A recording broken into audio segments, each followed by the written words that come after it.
Houston, our instruments are showing that we have a incoming message from deep space. Repeat, Houston, we have an incoming message from deep space. Houston, we'll begin playing message now.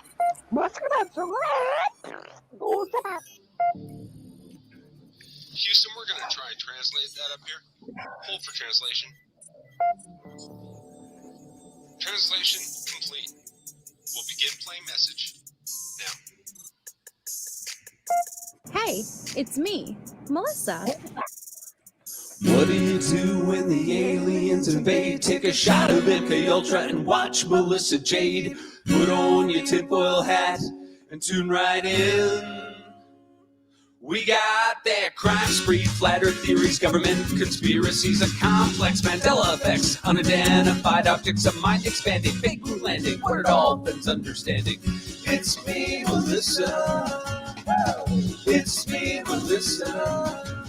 Aliens on the sun or in Area 51. Time travels, unravels, haunted castles, cops are baffled, potential experimental thoughts that make you transcendental. It's me, Melissa. It's me, Melissa. Crime sprees, flat earth theories, government conspiracies, complex Mandela effects, unidentified objects, a mind expanding, fake moon landing, what it all bends understanding. It's me, Melissa. It's me, Melissa.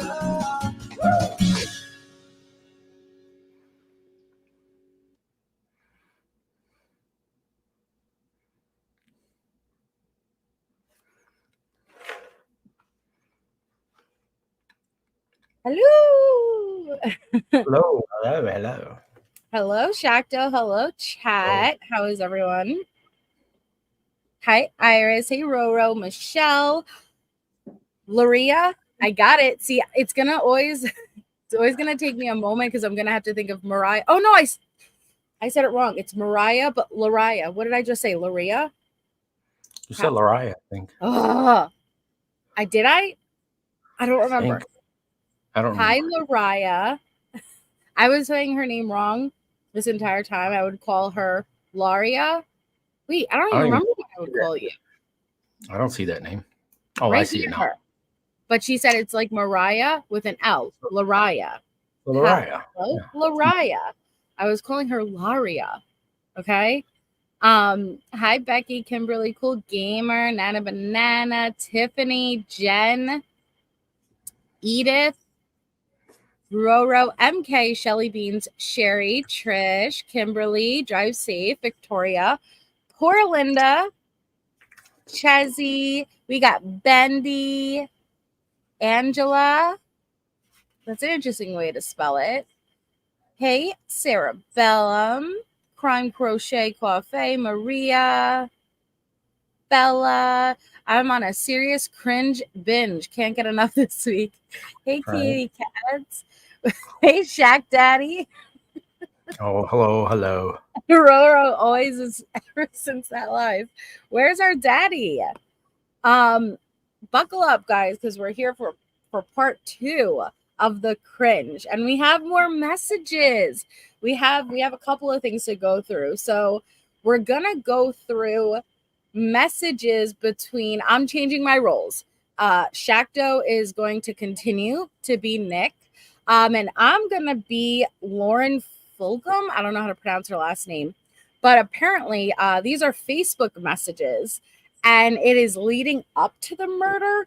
And apparently Nick full on discussed what the plans were and all about Gypsy to a friend, potentially ex-girlfriend. Maybe Bendy could give us some clarification. Some people say she was like an ex-girlfriend. Some people say just a friend. I'm not sure. And then I want to go over, there's like a 5-minute interview of Nick when he was arrested, the crime scene photos. And when I say crime scene, I'm not talking about anything with Dee Dee versus just the house and how it looked. Because I have a hard time believing, when you see these photos, you're going to have a hard time believing she was able to get around that house in a wheelchair. Like, you just can't. It's a hoarder. She's a hoarder. Okay, Bendy. Yeah, there's a lot of clutter in that. And then not just one wheelchair, she had multiple wheelchairs. Yeah, she had multiple wheelchairs. Hi, Little Red. We just started. Hey, Fragile Like a Bomb. Tim, hey. I love that Crank Crochet. Hi, Alicia. And then we have some footage. We have the footage of Nick and Gypsy at the Greyhound bus stop, at the hotel, everything. So we'll kind of just like bounce around and do what we want. Yeah, it's a trash house. So do you guys want to start with the messages, or do you? Oh, we got Bendy. Hi, Bendy. Hey, babe, how are you? Hey, Shanto, I'm how good. are Hello, you? Hello. Great. So what do you know about these messages with Lauren? I need to see them because one of them, oh God, I need to see them. Let me see them and it'll refresh my memory because I remember I talked about it in the documentary, and one of them is an ex. And then there are also, I think there's another ex out there of Nick's that went into that Facebook group, the one that has like 11 billion people. And she spilled some tea as well. Okay, so these messages here are a year before it happened. Remember, because So this Lauren, I think, is the ex. But there is another group of Facebook messages too, like that I'm sure you got it covered. Let me just be quiet. No, I don't know where the other ones are. I just found these, and I don't think I ever went through them. I don't think we did. Either. Oh, we never did. Okay. Well, if there's 700 or 700, if there's 7 minutes and 9 seconds, sorry. If there's 7 minutes and 9 seconds, I think that you have the Facebook, all of them that were used in trial. So yeah. All right, but before I even do that, I want to just jump through some of the photos of the house because I'm really struggling, guys. I'm really struggling that she was able to get through that house in a wheelchair. Like, I really don't believe it. I think she did not use that wheelchair. Oh, she didn't, babe. You don't think so, right? I know so. She didn't use that wheelchair unless she was out and about. And even then, sometimes she didn't use the wheelchair because she snuck out a few times. And, when she went to go see Dan and whatnot. And we know she definitely didn't have the wheelchair with her because, people said that they saw her out and about. They came forward on MJ Pack's blog. I think everything was a lie. What's that, babe? Well, she even said that she said her mother made her use the wheelchair even when they were home. She's also a big look at it. I mean, it just seems impractical to even use a wheelchair. It's small. It's just a small space. I mean, okay, if the house was clean, it was designed so that she could use the wheelchair in the house. But Gypsy didn't need the wheelchair. And she didn't need it. When you look at the video surveillance footage from the bus stop and from the hotel or the motel, she wasn't struggling walking. No. So that means that she has good muscle tone. And that's another thing, that when the neurologist examined her, she had muscle tone, which means you're using it. I mean, so she didn't use that wheelchair in the house at all. It's not possible. It's just not possible. No. And this is why I'm happy that Bendy's here, because she knows much more about this case than I do. The refrigerator magnets annoy me. Well, and anybody who has watched the Lifetime series, and since we were last on, the finale episode did premiere. But something that we talked about last time was Gypsy throwing out Ryan's entire fridge, including containers, things that did not need to be cleaned, thrown out. because she says it triggers, this hoarding. Her mom had the hoarding, and so she likes everything very clean and organized. But like Bendy pointed out, yeah, and then the counter is just overflown with a bunch of clutter. Like, you can't pick and choose, like when that would set, like, it would be in all avenues of your life. And that's why I've been trying to like see if Ken's house is, I don't know if he's an apartment or a house, but I'm like, I guarantee that's just something you were picky about with Ryan versus, like it actually bothers her. I actually think, and this does happen a lot. So I am friends with people that were on the show, My Big Fat Gypsy Wedding, and also the Gypsy Sisters. And I love those shows. Do you? Yes. Me too. But a lot of the scenes in those shows are set up. Personally, after looking at the refrigerator scene repeatedly, because I'm, editing it or whatever, but to me, it seems like one of those things that was suggested that she do, because it's the first day that Ryan goes back to work after their, and so they're there and they need to, Gypsy can't drive. She doesn't have a license and she doesn't have access to a car. And so they're there to film. So they need her to do something. And that's the something. That would make sense. It was so half-assed. Like, she did not even, I didn't see her like clean the fridge either. If you're gonna like go through and organize it, you got to clean it. We all know that. Oh, you mean it was just filler for content? Yeah, I think, because like I said, they were there to film his first day back at work, right? And they're not just going to film for a little while. When they're there, they're going to film. So they said, well, what have you been doing to keep busy? And that's when Gypsy probably said, well, I had to reorganize the closet. And, so then they take her into the then maybe they suggested, something for her to organize stuff. Why don't you clean shit up? Right. And then should have suggested, why don't you throw those big ass contractor bags in the trash full of food? But what else? So yeah, I think that was a setup, because I clean my refrigerator once a week. I go through and I wipe it down, and I, anything that's been sitting in there, I get, like I'm an adult. Suffice it to say, I do what adults do. We clean. Right. I remember when I went through this video last time, there was one photo, and that's why I'm pausing. There's one photo that Dee Dee is in her bed. But I believe it's when she's tucked in, and I can't really see ahead. I'm trying to see ahead what photo that was. But if it comes up on the screen for a split second, I'm just going to jump past it, but I just want you guys to be aware. It doesn't really show anything graphic. It's just in the bed. Like Betty said, she was originally covered. She was like tucked in when they first came in, and this is when they first came in and the photos they had took. Right. They take a photo of Dee Dee from the doorway of her bedroom. Yes. Also, I was a little bit annoyed because in the series, they show it's right here. Yeah, but of course it's the next one. In the series, they show that picture that you were just on, not the bedroom pic, the other Gypsy's bedroom picture. Okay. And they say, oh, she's she had a whole room that was just filled with stuff. That's not that room. There's another room.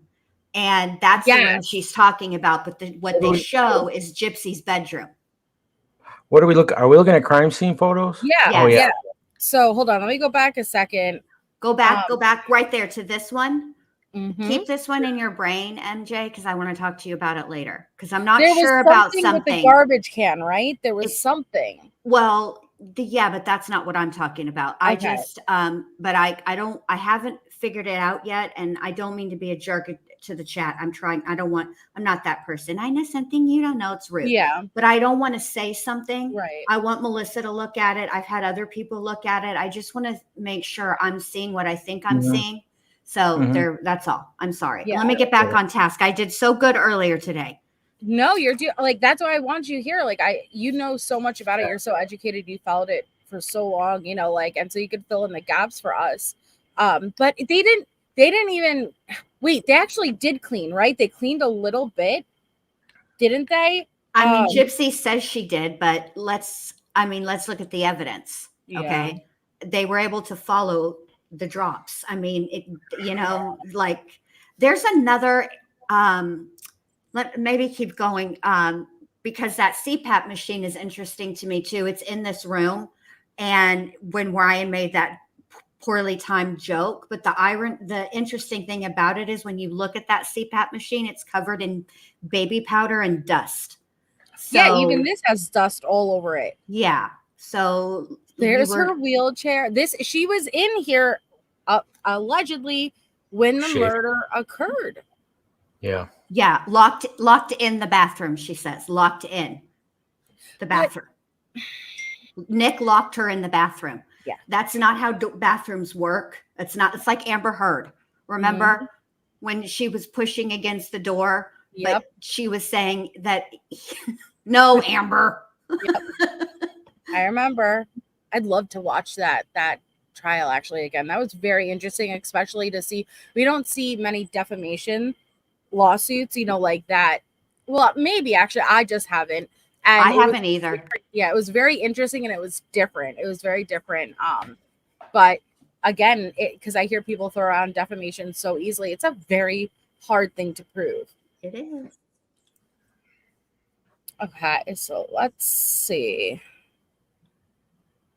Yeah, there's no way she was, and there's blood. Right. There's the razor, the infamous razor. Remember we read the messages and Gypsy's like, I'm all shaved. And Nick's like, what about your bottom half? She's like, I'll do that when you knock. So also realize he was supposed to knock when he got there and then he was going to go commit the murder. So you're planning on shaving your legs as your mom is being murdered? Just makes no sense. And that's a shit ass one single blade razor. Just saying. Like, you know, it made more cuts than. That's bad business right there. Just bad business. Oh, that's man. Cheap razor. Blood on the toilet paper. No, that's a paper towel roll, babe. Oh, I'm sorry. Paper towel. Thank you.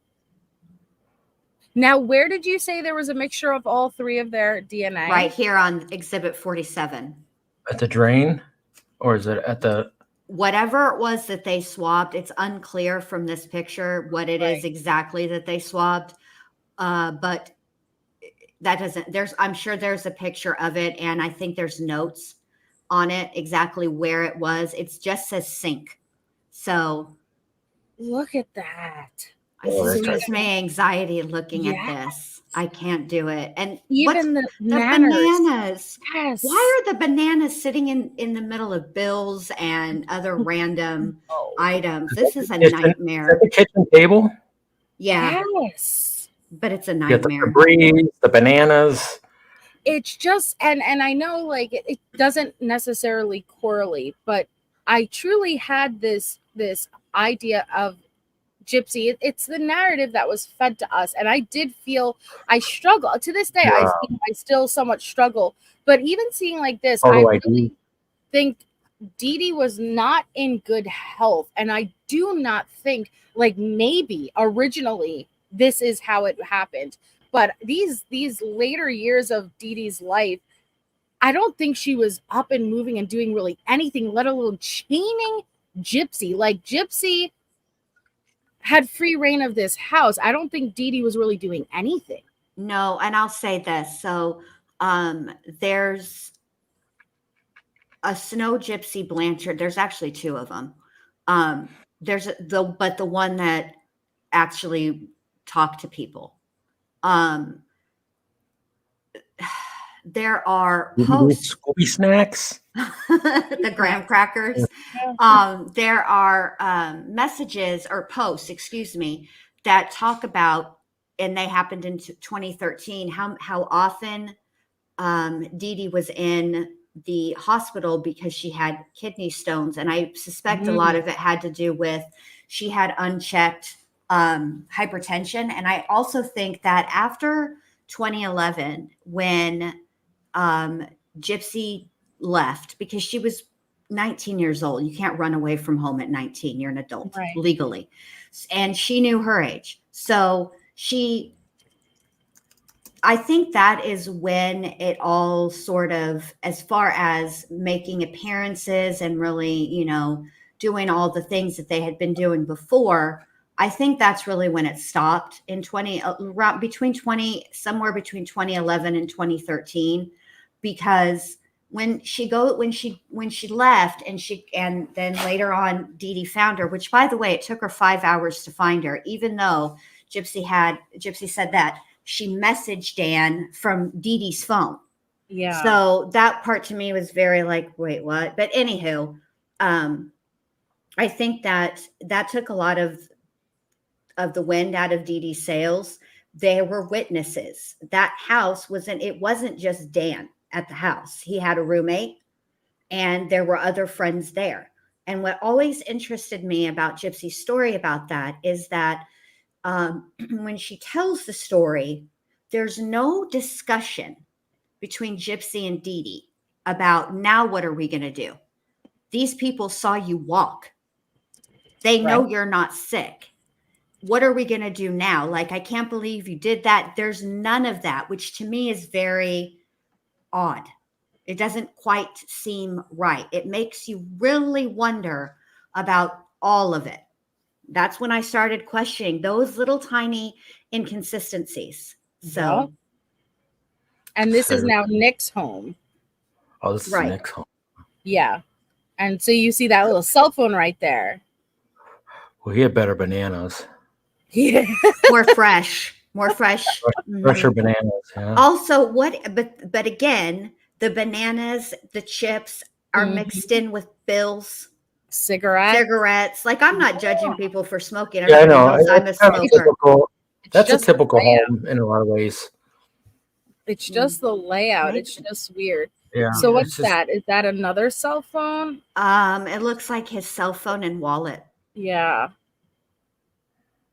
Oh, I wish we were able to get. Oh, okay. Yeah, this wallet. Yes, you're right. There's Nick's and a cell phone. Wisconsin ID.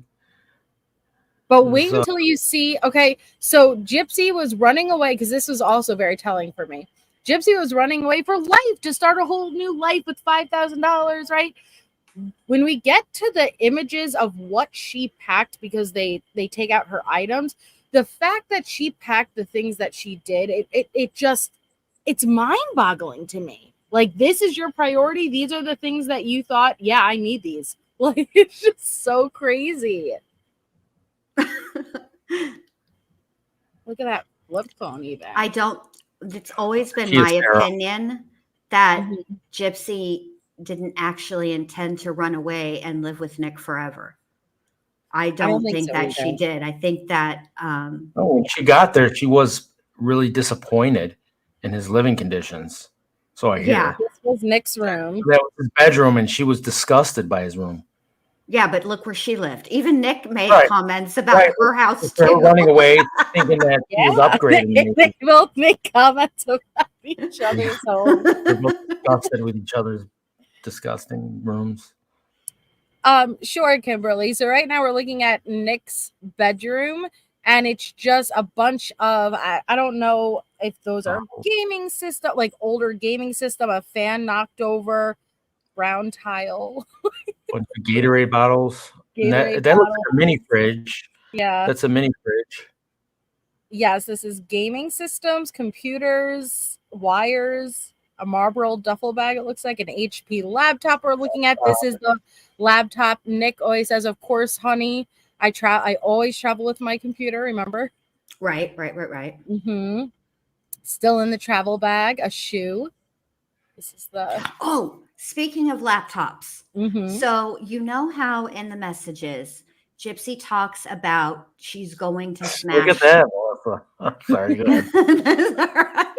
I had a Marlboro sleeping bag when I was a kid, and I was so embarrassed to go to sleep. Like, when me and my sister would go to our friends' sleepovers, like, our friends would roll out the Disney princesses and, like, you know, the cool sleeping bags. We rocked the Marlboro free sleeping bags that you collect all this side of the cigarette packs. Our parents would like and get a free Marlboro. We would roll out a fucking cigarette sleepover. It was so embarrassing.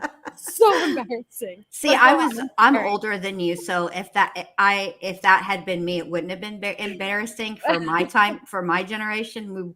Everybody would have just been like, okay, cool. But the laptop. So Gypsy's talking to Nick about smashing a laptop. What's interesting to me is that they'd never found a smashed laptop. That is interesting. So, why do you think she wanted to? Because I actually think Gypsy is trying. I think this is where the Dee took my laptop and smashed it story came from. Mm-hmm. I think that she probably didn't realize. See, she deleted a lot of these texts between them. And everybody knows that's not really how it works. And Nick wasn't deleting anything. So, of course, they had both sides. Anywho, but I don't think she thought that they had that. And because when she did Mommy, Dead, and Dearest, it was way before Nick's trial. I need to rewatch that. I have not watched that. I don't even know in how long. Yeah, it's been a minute for me too. I can only take Gypsy in like small doses. But anyway, I actually think that she had thought of that story prior, that she was going to say that Dee smashed her laptop. And I think that's what she intended to do, but it never happened. That's actually, I think that's what her cover story was going to be for smashing the laptop. So, yeah. So this is some of the items that Gypsy had. You could see that there is a zip bag full of money. Now, what's interesting is in the original photos that we had already gone through, we saw one of these pouches. What is this, a money pouch, Bendy? Yeah, it's a bank pouch. And we saw another one in the drawer of the...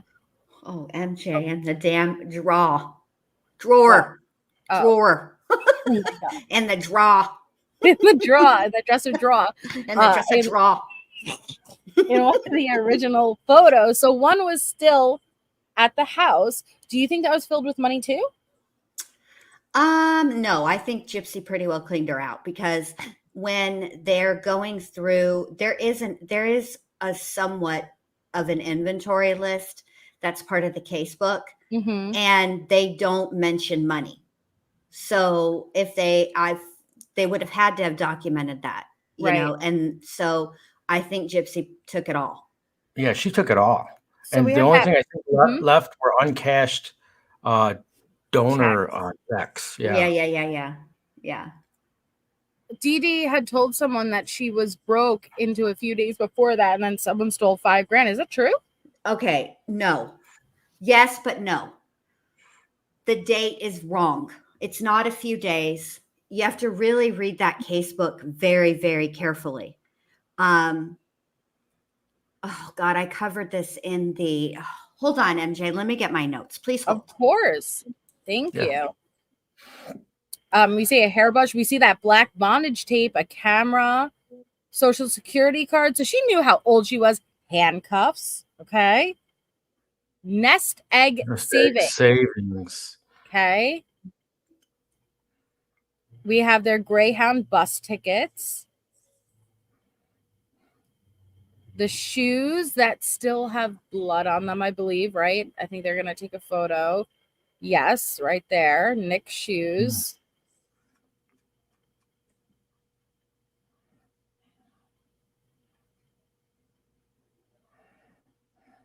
You could see the blood. So look at that stack of hundos, a single 50, 20s, 10s, 5, a $2 bill, and singles. Oh, man. That is a nice stack of hundreds. Okay. What are those? Okay, so I found it. All right, so these are my notes about it. So I wrote, in this report, after seeing the Facebook post, concerned friends had all met over at Dee and Gypsy's home. They told the officer that in April there was a burglary at the home. that had rattled Dee Dee. There isn't an official police report regarding this burglary included in the casebook. I cannot say for certain whether the police were called to the home after the alleged burglary. While the officer is speaking with friends, another woman approached. And this is Linda's story, but for whatever, obviously I didn't write it down because I just read it into the video.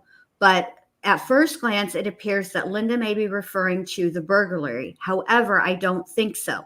Linda said her daughter had returned her key to the home 6 months prior after her daughter had been implicated in some trouble. The Blanchard's friends report the burglary took place in April. 6 months prior to June would be January. Perhaps Linda's daughter had been given the key to look after the cats while Gypsy and Dee Dee were in Florida. These are clearly two separate events. And I said, and then I wrote, I wonder if Dee Dee noticed the money Gypsy had stolen to send to Nick in March and thought she had been robbed by a stranger and not her own daughter. They are two separate incidents. One happened, the key was returned in January, and there was an alleged burglary in April. But there's no report of it. So it's interesting to me. I actually sort of think that the thing I ended with is probably what happened, is that Dee Dee noticed that money was missing because she sent like $3,000 to Nick, or spent and then sent a total of $3,000 for Nick to come visit in March. So it's just, I don't know, man. I feel like there is so much more to this story than we could even possibly fathom. I don't like it. I don't either. It drives me nuts. And this was when Nick was staying at the hotel. In his pocket was, you could see the days in, and he had wrote a shopping list down because they had gone to Walmart, right? Yeah, they went to Walmart like right before they went to the bus station the second time to actually leave. And I don't know why this list, and I remember going over it the first time, it made me sad at like just the 3 items that are on it, and the fact that he had to write it down. I feel like, what does that list say? I can't see it. So it says toothbrush, lip balm. What does the last one say? Condoms. Oh, thank you. You write down condoms. Okay. I think that's what it's. If I remember right, It looks like it's all right. That looks right. Yeah. I don't. I just feel like he was taken. He's accountable. But like Betty said, it's not so much he should be out. Versus, I feel like he could get a lot more getting rehabilitation and treatment. Right. And I just feel like he was very much taken advantage of. Right. And Lil Red said Gypsy should have realized she was moving into a poor house. She was supporting Nick and his visits. She did realize that. That's why the way that she talks about it after the fact is ridiculous, because she absolutely testified that she sent Nick money because she didn't think he had the means. I mean, she knows what that that's a nice way of saying, I think I thought he was poor. He didn't have the money. He didn't have a job. Welcome, Anne-Marie. Yeah. I don't think she had any real attraction to Nick. I just think he was an option. He was a means to an end. She used him to take care of what she needed to take care of. Right. Same thing with her. Right, which is why she's the one, that handwriting on the envelope that they mailed the knife in, that's Gypsy's handwriting. Yeah. I think she had a story for that too, but it never got told because she got caught too quick. I always thought that what Gypsy intended to do was make it appear as if she was kidnapped as well, that Nick was obsessed with her, that her mother forbade them from being together, and that he became obsessed and got out to Wisconsin and kidnapped her. Maybe she invited him out, something. She was going to blame it all on Nick and end up saying that she was kidnapped. And That's the what I way think. she said in those text messages, you know what? You don't need to use gloves anymore. We're going to Correct. ditch this. Oh, that little, don't like it. Correct. Those were Nick's shoes, Tammy. Those were Nick's shoes that we just saw. But here in a jumbo Ziploc bag, we have wigs. Again, Yes. it just shows her. She was 23, he was 26, correct? Hi, Elena. Yeah. Because I saw somebody had asked how old were they at the time of the messages we were reading the last time. It was 23. She was about to be 24, and 26 years old, Nick. Nick, I think but also, one of the reasons, like when they were sort of stuck in Springfield because of the bus ticket situation, when there were places to go that Gypsy frequented with her mother, she avoided going into those places, like the Walmart. When they went to Walmart, she stayed outside because she says, I stayed in the cab because I didn't want anybody to recognize me. Recognize her. Yeah, she was she would have been recognized for sure. Yeah, they're less wigs and more toupees, honestly. But it just shows, and you'll see her outfits too. I'm like, this is what your priority is. I don't know, man. These are definitely synthetic. They are not real hair. Yeah, no. And so there is her suitcase. My point proven. Look at the outfits, okay? I don't know, man. I don't know. Princess dress. Is that a wig? I think it's some kind of cosplay costume. Here's the thing. I don't think that this is everything that's in that suitcase. I think that it's most of it, but I don't, and it's also taken at such a distance that we really can't see everything that's there. I mean, we know that she showed up when she was arrested, she was wearing, pants and a short sleeve shirt. So, I mean, she,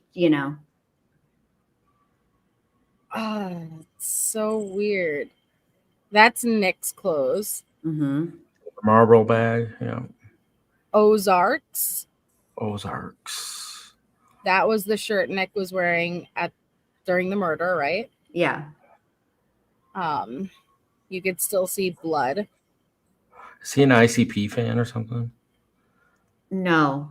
He wore that to scare her, I think. All black. Yeah, he wanted to wear all black because, Victor, the 500-year-old vampire, likes dark. Right. I get it. So you see the blood there. They didn't do anything to try to tighten things up. Just got back. And I think that Nick was really messed up after what he had done. I think he felt very guilty about it. I think he felt remorseful about it. Doesn't take away or negate what he did, but I think that I think he sort of, forgive the term, but I do think he was a little dissociated. Yeah. But you know what? It doesn't take away, but it's nice to know that there is that remorse, that there is that guilt versus someone like Letitia, right? Where it's like, where it scares me more that there isn't any type of remorse, any type of guilt, any contemplation of what did I just do? Nothing, Right. That's terrifying. So this is the knife, guys. Gypsy wrote out this envelope. So again, just like Gypsy stole the knife, pre-cut the duct tape, put out the gloves, unlocked the door. She did everything down to writing out this envelope that they mailed the murder weapon back to Nick's house with. And didn't so much as even open it. No. I think it arrived right before they were arrested. It was in his closet to the back. It's just so irresponsible.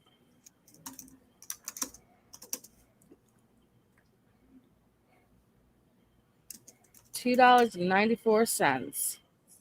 I would never think of mailing a murder weapon. No, most people wouldn't. Yeah. But Gypsy's reasoning for mailing the murder weapon is actually really chilling because she thought about it. You know, she said, I wasn't sure, like if they would allow us to take a knife on the bus, you know, because after 9/11, you know, they really screened like they didn't used to, you know what I mean? Yep. And, so she said, but I figured, you know, knives, people buy knives and get them and order them all the time. People, you know, that's not a big deal. So I didn't think it would, you know, anybody would notice. And that's like, I mean, that's, you know, throw it off thinking, but it's also correct thinking. You know what I'm saying? Like it's logical. Yeah, but why, what was the reason she mailed it? Why not get rid of it? Well, personally, Immediately? Why would you mail it somewhere else? And then, you know, why not? The first thing you're supposed to do is get rid of your murder weapon. Right. Why Well, not listen just to dispose of it locally, throw it in a river somewhere, or bury it, or do And something? they Why had would you mail it? yeah, I think she did it because I think, I know. I believe she was trying to frame Nick for this in the end. yeah. You know, I just, but any logical person would. I know when you kill somebody, you're not being. isn't it interesting? Because it's really an irrational move. But yet Yeah. at the same time, some things Being- that people do are like completely being logical and clear-headed, rational. Yeah. right? But you know, she had to plan this out. She was planning this out, but it always bothered me that why they would mail the knife instead of just disposing of it Well, locally. if Gypsy didn't want it to be disposed because she was Yeah, planning no, I on know. having Now Nick in down. hindsight, yeah, I get it, but you know, I just Yeah. you know, I know she had a motive, so she had a reason for doing what she was doing. But Do you think there was any intent behind the knife she chose, Bendy? Because this is a fish filleting knife. Well, or do you think it was just she grabbed what she could while she was at Walmart? I think she grabbed what she could while she was at Walmart, which is another thing. So, you know, Gypsy tells the story or describes the relationship between she and Dee Dee as she was like the ultimate helicopter mom. She was a smother. And yet the knife is something that she shoplifted, but Gypsy was always shoplifting from Walmart. She shoplifted a bunch of baby clothes from Walmart. You How know, bizarre that she always wanted a baby. She told Nick back all the way with Nick, you know, like, yeah, you know, oh, I'm gonna have it down to getting baby clothes, like, right. And now to know she's having that baby for Ryan in the finale of her Life After a Lockup show, admitted, we were secretly trying to get pregnant. My mind is blown, and I'm concerned. Well, I'll say this. Yes, I've watched the finale a couple of times, but I like to really watch it. Like I like to sit in here in the office and put it on the computer and watch it because it's much easier for me to see the edits. And so there's something about that final speech that Ryan gave that that seems a little, something is not right there. And I can't quite put my finger on it. And so before I comment on it, you know how I do, MJ. I like to be, I'm over here like the brain pondering, you know, constantly pondering, you know. What is this? Oh, the interview. This is a little over 4 minutes. And so I figured we'll watch this interview and then read the messages. And maybe, Shaq, you can read Nick, and Bendy, if you're down to read Lauren's, because I'm good just commentating. I want to react. I haven't seen them since the trial, so I don't even really remember them, honestly. Hey, Megsy, I hope you're feeling better today. Somebody asked, rated, yeah. Somebody asked in the chat why Gypsy needed to send $3,000 because Nick came to Missouri 2 separate times. The first time he came was in March of 2015, and that is when they had Plan A, which was for Gypsy to introduce Nick to Dee Dee and allow, you know, she was going to let them date. Then Plan B was, you know, killing her, and then Plan C was for her to get pregnant. So that's why she sent $3,000. She said, and you're going to hear about the plan in these these Facebook messages that we're about to read next. Yeah.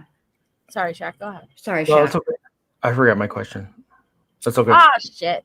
I'll remember it later. Okay. So when was this interview? Do you know about? Hold on, actually, does it say? Where am I? Yeah.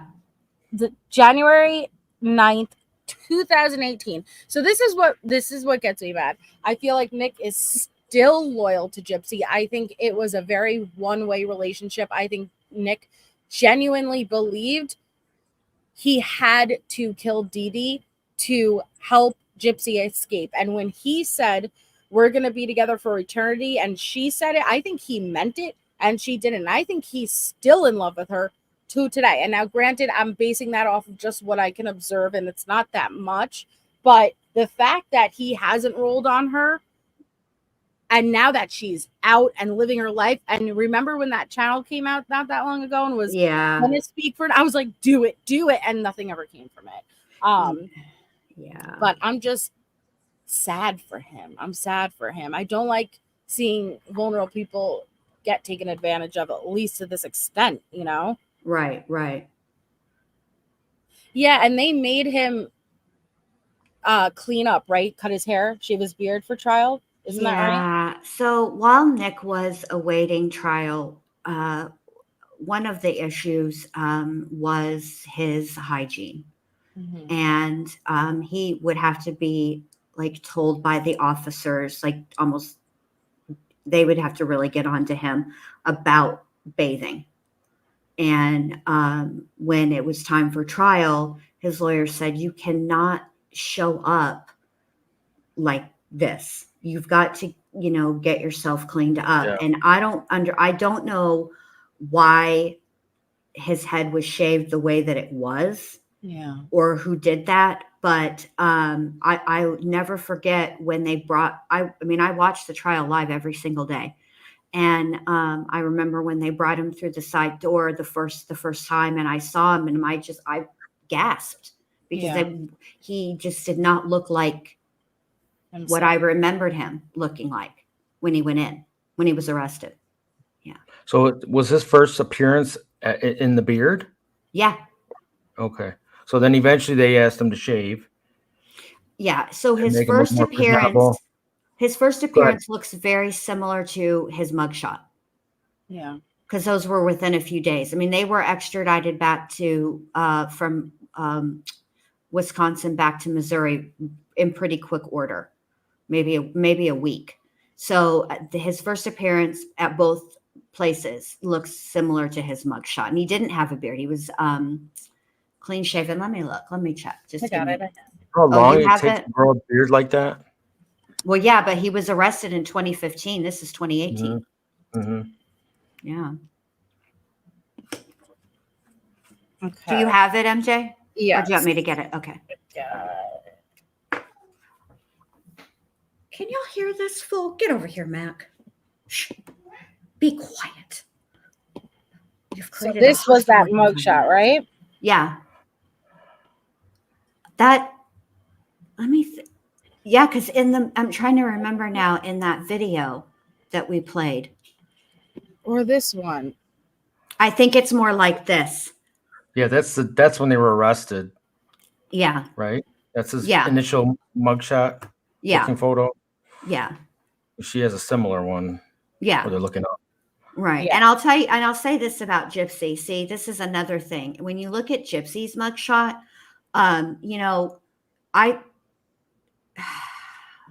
there's growth there from, her hair is short. It is. Yeah. But it hasn't been shaved in quite some time. So she had no problem growing her hair out. Her hair, right. It just makes me mad. It just makes me mad because this could not have just been Dee Dee. When she was a child, yes. Mm-hmm. You can't convince me otherwise. But that's, again, where I struggle is, okay, I am judging the actions of her as she grew older, but are those actions because as a child, what happened to her, so I'm constantly pulled with wanting to hold her accountable, yet at the same time, what do you expect being a product? That's why I'd like to really know the truth going back to her childhood. Me too. And I think that Gypsy's case would make an excellent study for nature versus nurture. Mm-hmm. Yeah. Absolutely. Mac, Coco, it's Mac and Alice are my cat's names. Mac is the one yelling right now. He's mad at me, wants me to open the door, but he's gonna have to wait. You have cats? I have a cat. I have 2 cats and a dog. I do have a chocolate lab, Nestor. Chocolate lab. Labs and golden retrievers are the best family dogs. They really are. They are. Do you Shakto have animals? No, I'm allergic. To all of them? So you're all allergic. Most animals, to cats for sure.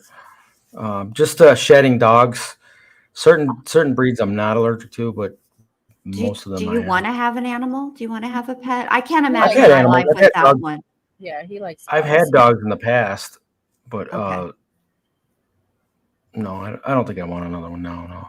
No, I don't think I'll get another dog after Nestor. I really won't. But it's too hard.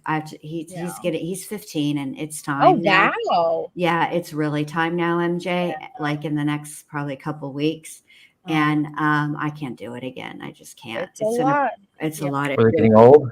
Yeah, he's 15. It's time, he's got Yeah, congestive heart failure. He can't see, and Yeah. it's time. Oh. It makes me so sad. It's like Of losing I a know. I had child. to put my Rottweiler down. Oh, did you? Rottweilers are so years sweet. ago. Yeah. Oh, I'm sorry, Shaq. That's hard because all animals, they're just really what the epitome is. They're the epitome of unconditional love. Mhm. And they just make your life so much better. And I'm sorry, when they have to cross that rainbow bridge, it's sad. It's so sad. It is. Welcome, Yeah, it's yes. Thank you so much for becoming a member. Sorry for derailing again. No, I'm not trying at really all. hard, MJ. No, you're fine. It just makes me sad, and I know how big of a loss that is, and I'm sorry. I got a 7-year-old rot now. They don't live long. Yeah. Oh, MK. Yeah, they don't. Mine was 11, and she got she had tumors in her body, like ovarian cysts, I guess. Aw. So she was dying. Yeah, my friend, Thank you, one of Nana. my best friends, has always had Rottweilers, and they don't live very long, and they get a specific kind of cancer, and I can't remember what it's called, but it's they're prone to it.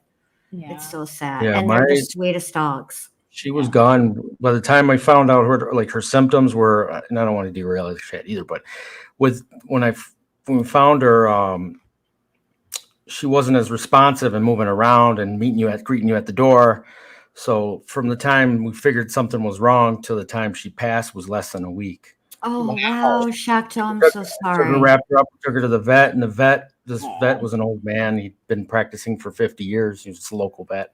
He took one look at her and he said, she's dying. He just looked at her and said she was dying. They know. Right. Yeah, they know. Mm-hmm. They do know. Took her back home for a couple days and then brought her back and had her put down. So sad. Well, I have to say, while we're on the subject of animals and dogs, I watched, of course, Pixie, and then I watched what is his dog? Parker. Yeah. Okay. The difference, yeah. I'm gonna have to quote my pal Smoke Dog about animals. They be letting you know. Yep. Evil lurks. I saw the way they both responded to Gypsy. Yep. Not good. Not they know. Animals know, man. They know. Yep. They do. Amber had asked a great question earlier. And she said, oh crap, I had it in my mind. It was, if Gypsy did not take a plea, how do you think it would have unfolded? And that's a great question, and I genuinely do not know. All I know is that I think she would have gotten something similar to Nick. And I'll say why. I think that those medical records that were sent over would have been dissected far more thoroughly. They were already starting to build a fraud case against her. And I think that all of the downloads from the various devices, the phone, the laptops, that were Gypsy's, I think would have painted a different picture than the picture she is painting.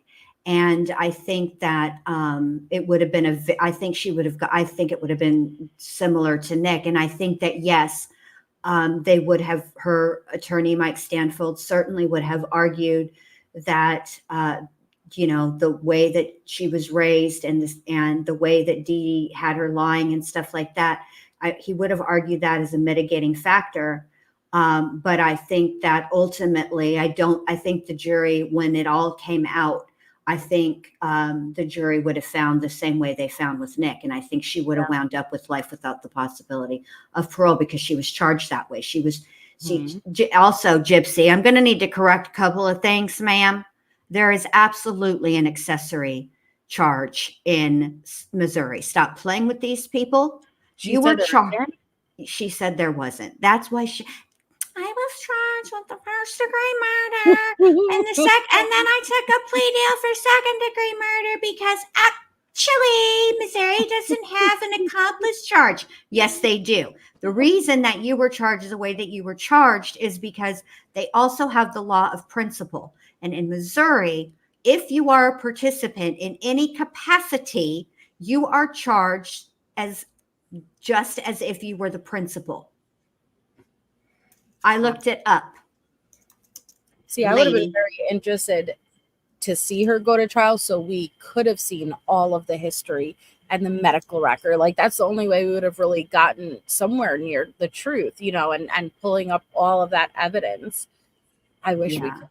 I wish we still can. The thing of it is not her medical records. I mean, I don't know what's going to happen with this defamation case. That's the only time I think we'll see those. But after Nick exhausts all of his state appeals, then Missouri will unseal some of the evidence that they have sealed. Will we ever we may be able to get the autopsy report. Obviously we should not have, nobody needs to see the pictures from the autopsy. But the autopsy report, like the diagram, would be useful. And then, the downloads from the phones and from the laptops, there's lots of messages. It's not, just what we saw in court, Right. So. All right. So I'm going to play this. Oh, did she? Oh, that's funny. So I'm going to play this. It's only a bit over 4 minutes. And then I want to go through these messages. Okay, perfect. Nick was communicating. I don't know if it was just a friend. Some people say ex-girlfriend. But he was and I didn't realize this. That's why it's so good to revisit stuff, because I didn't absorb it, I guess, back then. But he was full on explaining to this chick how he had plans to kill Dee Dee and that Gypsy could walk, and it's just mind blowing. So this girl here, Lauren, she's Lauren. Nick's girlfriend or acquaintance, we'll call her. Friend or ex-girlfriend, something like that. But they spoke on Facebook. There's a reference. There's another. Okay, so there's two different girls that he messages, and one of the messages, or one of the girls that he's messaging with, he references when they were together as boyfriend and girlfriend. So one of them is definitely an ex. I just cannot remember right now off the top of my head which one it was. Yeah, but one of them definitely was. So interesting. All right, so this is January 9th, 2018, which, by the way, the channel I'm playing from, I will drop the link. They have all of the footage, the interrogation, the crime scene, everything. And so definitely go over and check it out if you are Yeah, interested. Crime for Dummies is a super cool chick. She really is. I've known her a long time. She's a good egg. All right, you play this. I'm gonna mute for a second because clearly if I don't, Mac is gonna really I'm not coming back, y'all. I don't mind it. I don't mind Yeah, the commentary. it's driving me nuts. So, and also Okay. another cigarette. So I'll be right back. All right, perfect. Okay. Play it, take a break, enjoy your cigarette. All right. Here we go. And what exactly happened when you came inside of the house? Like, did Gypsy open the door to you and let you in? Like, she was obviously.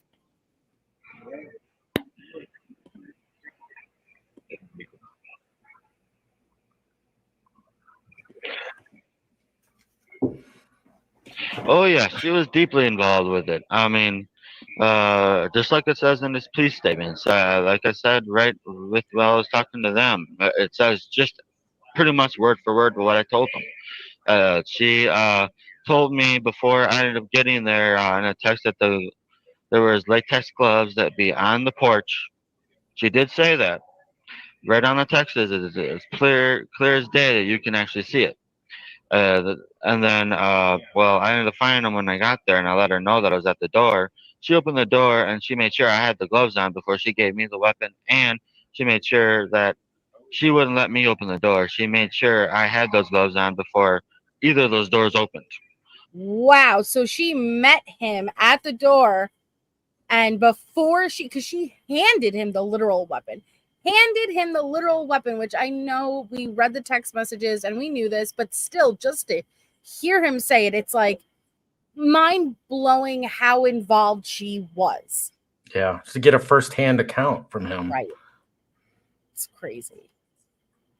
So that's the reason why you ain't gonna see any fingerprints on in there either, any of that stuff. And then from that point on, well, my darker part of me took over, and because she knew right away that I admitted straight out to the whole thing that I was not going to get involved with this, no matter how much she tried to push me. It was going to have to be a darker side of me of some form that I have never had the opportunity to explore. So I did not know what it was capable of until that dark night. Once that night came, I knew fully well what it was capable of. And at that point, there was no time going back because from the first step I walked into the house, I knew there was no going back. There was two thoughts that came in my mind. One was a benevolent thought, another one was a malevolent thought. It was almost like having a devil on one shoulder and a angel on the other. Basically, it's interesting. I here's the thing. It's your conscience. That's what it is, Yeah, but I think that Nick may interpret it differently, that everybody has that angel and devil on one shoulder. It's your conscience speaking. Should I go through with this? And it's that battling. But I feel like he may just I don't know. This is the part that the state used to prove deliberation. Crap, man. It's see again, like it's interesting to see how the court process works. Because what they can use, how they set up that foundation, how they could prove with premeditation, deliberation. It's just very interesting. Things that you wouldn't even think twice about saying, yet they can hook you on that. in my mind, one was a benevolent thought, another one was a malevolent thought. It was almost like having a devil on one shoulder and a angel on the other. Basically, what happened was I had one thought in my mind out of nowhere appear, and it just appeared. I didn't know. It was almost like, I guess you could call it God, is what everyone likes to call it. Him talking to you, or an angel talking to you through him, maybe. Basically saying, take her and run. That was the benevolent thought. Take her and run. As if it was the kind of feeling that it was basically trying to influence on me, as if I was somehow going to get away with it if I ran away with her. As if somehow we were able to keep her mom at bay better than she was able to in the past when she ran away. However, the other thought came in my mind was because it saw as basically because the darker part of me was also in love with the darker part of her. And because of it, the thought was excuse my French, but it basically said this bitch is dead. Not letting her get between me and her. This bitch is dead. Basically, is what the thought was, and uh, unfortunately, I ended up listening to my darker side because I wanted to be with her, and I remember what she said, and I wanted to believe what she was saying, and unfortunately, I should have listened to my other part of me. Uh, ironic as I was trying to influence her to go with, but she never went with it. She never wanted to run away, so I couldn't get that to work. But anyways, as the whole thing happened, she ended up as I was walking through the hallway that led to her room, her mom's room, and so forth. Uh, she ended up going to the bathroom. She locked it, and I waited at least a minute and thought about if I really wanted to do it. And before I was to do it, allegedly, I was willing to do it.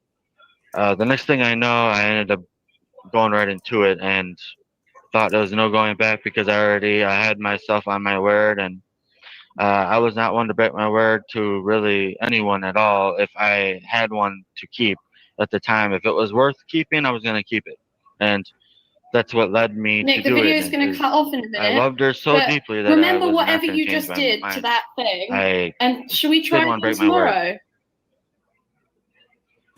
tomorrow? Oh, bye. Oh no! What an awkward way to end.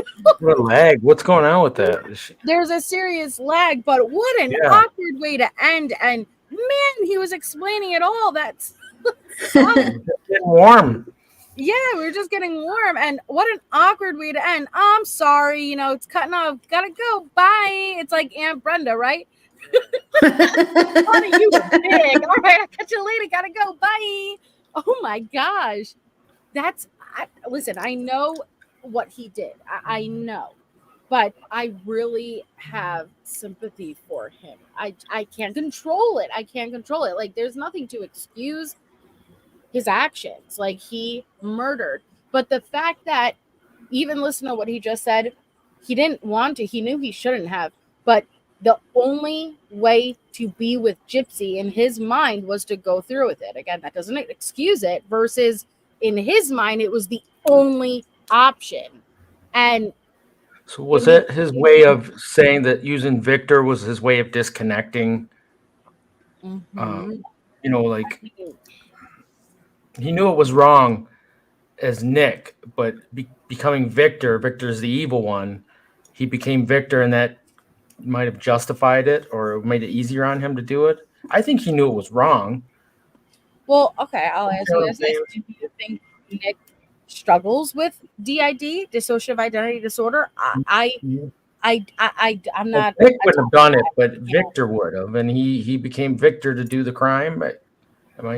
Or do you think he genuinely did not know how to process the emotions and the feelings he may have been having, and so in his mind he would refer to it as personas, right? My darker persona, my this, my that, and then everything else as far as like Victor with a vampire. I don't know what the thing is with vampires. I don't believe this guy would have ever killed anything had he not met Gypsy.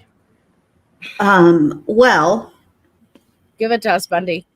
Yeah. So no, I'm not going to. No, I don't. I kind of agree with what all of you, with both of you guys are saying. What I'll say about that is this. There was a point, obviously, before, I think it was before he met Gypsy, that Nick was hospitalized, inpatient against his will. We have it, it's a Baker Act here in Florida, 5150, where everybody else is. He had a true, because it's discussed in the trial, a psychotic break, a psychotic episode. And he was being treated with antipsychotic medication, and they were in the process of trying to determine if he had schizophrenia. And he stopped taking his medication.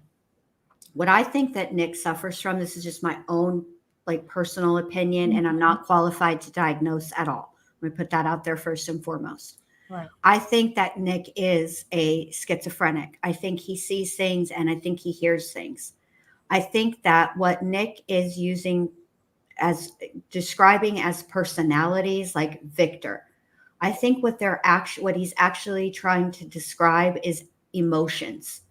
Anger. Yes, that's what I meant. Yes. Yeah, yes. like that. So I agree with you there. And I think that what he's talking about, there's some really key moments in that interview. And yes, they honed in on the angel and the devil on his shoulder as proof that he could form the necessary deliberation under the law. They were always going to have him on premeditation because they talked about this for so long.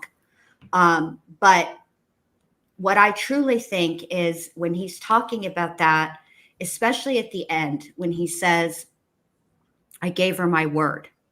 Right. He didn't feel because of his thought process that there was an actual other choice. And that all the way up until the day that he showed up, he didn't want to do this.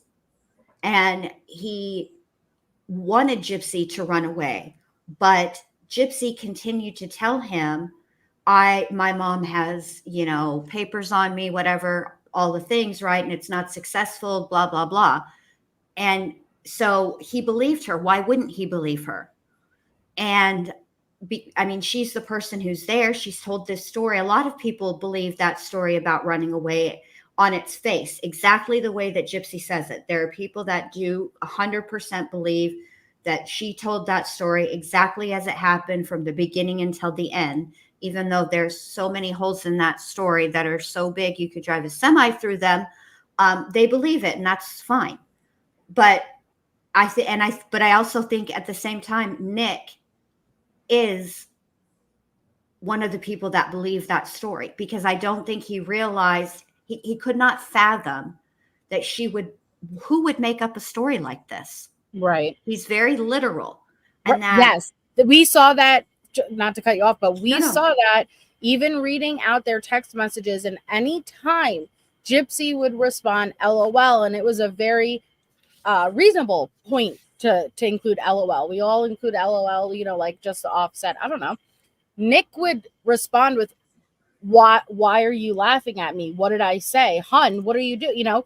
And he could not interpret that LOL as just being filler and to offset the serious, he took it as she was literally laughing at him every time. Time. Right. Exactly. So it's, it's unfortunately the expert witness that evaluated Nick is extremely knowledgeable, but he's also very, very dry. Whereas the expert that testified for the state and also evaluated Nick was much more affable, much more personable, sort of joked with the jury. And so I think that, and the way that he explained things was in more simple terms. And so I think that he came across to the jury more believable because, quite frankly, I think for them he was more likable. And I think that I think a lot of people, including the jury, were hung up on this right and wrong thing. It's not, for me personally, and I don't think this was ever an argument, it's not that Nick didn't know right from wrong. He knew right from wrong. It's very clear. But did he understand that he actually had a choice in that moment? Did he understand that he had a choice? And did he understand what the long-range consequences of each choice would be?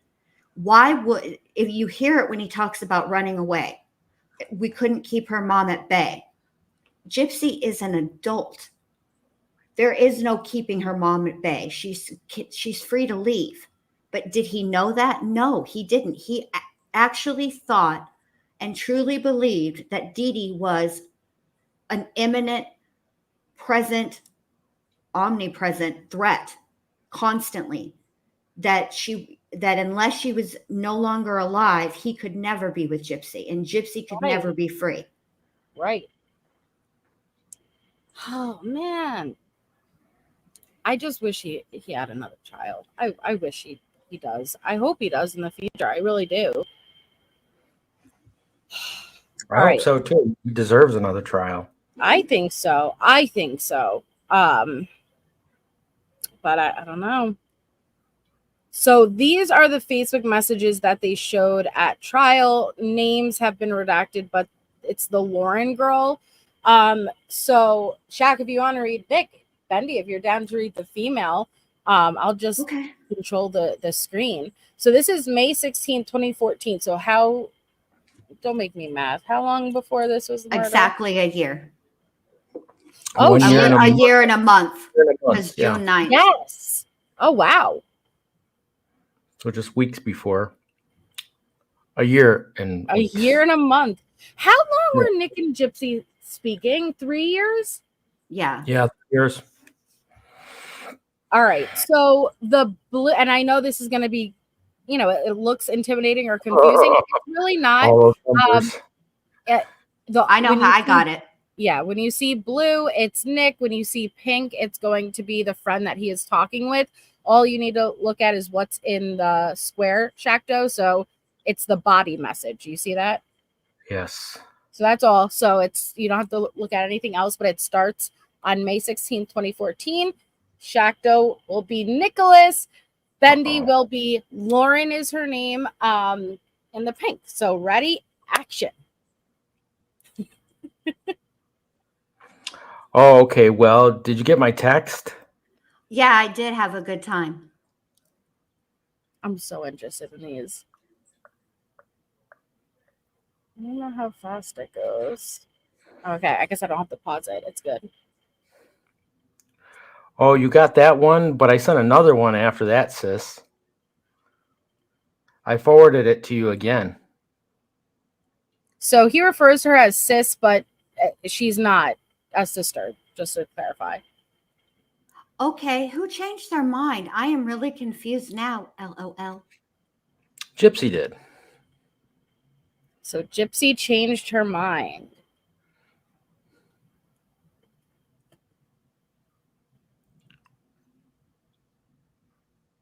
Okay, about killing her mom? Yes, she said she wants to see how our original plan goes off first, with me meeting her and her mom and such. And I guess she said she wanted to only do it as a last resort, sis.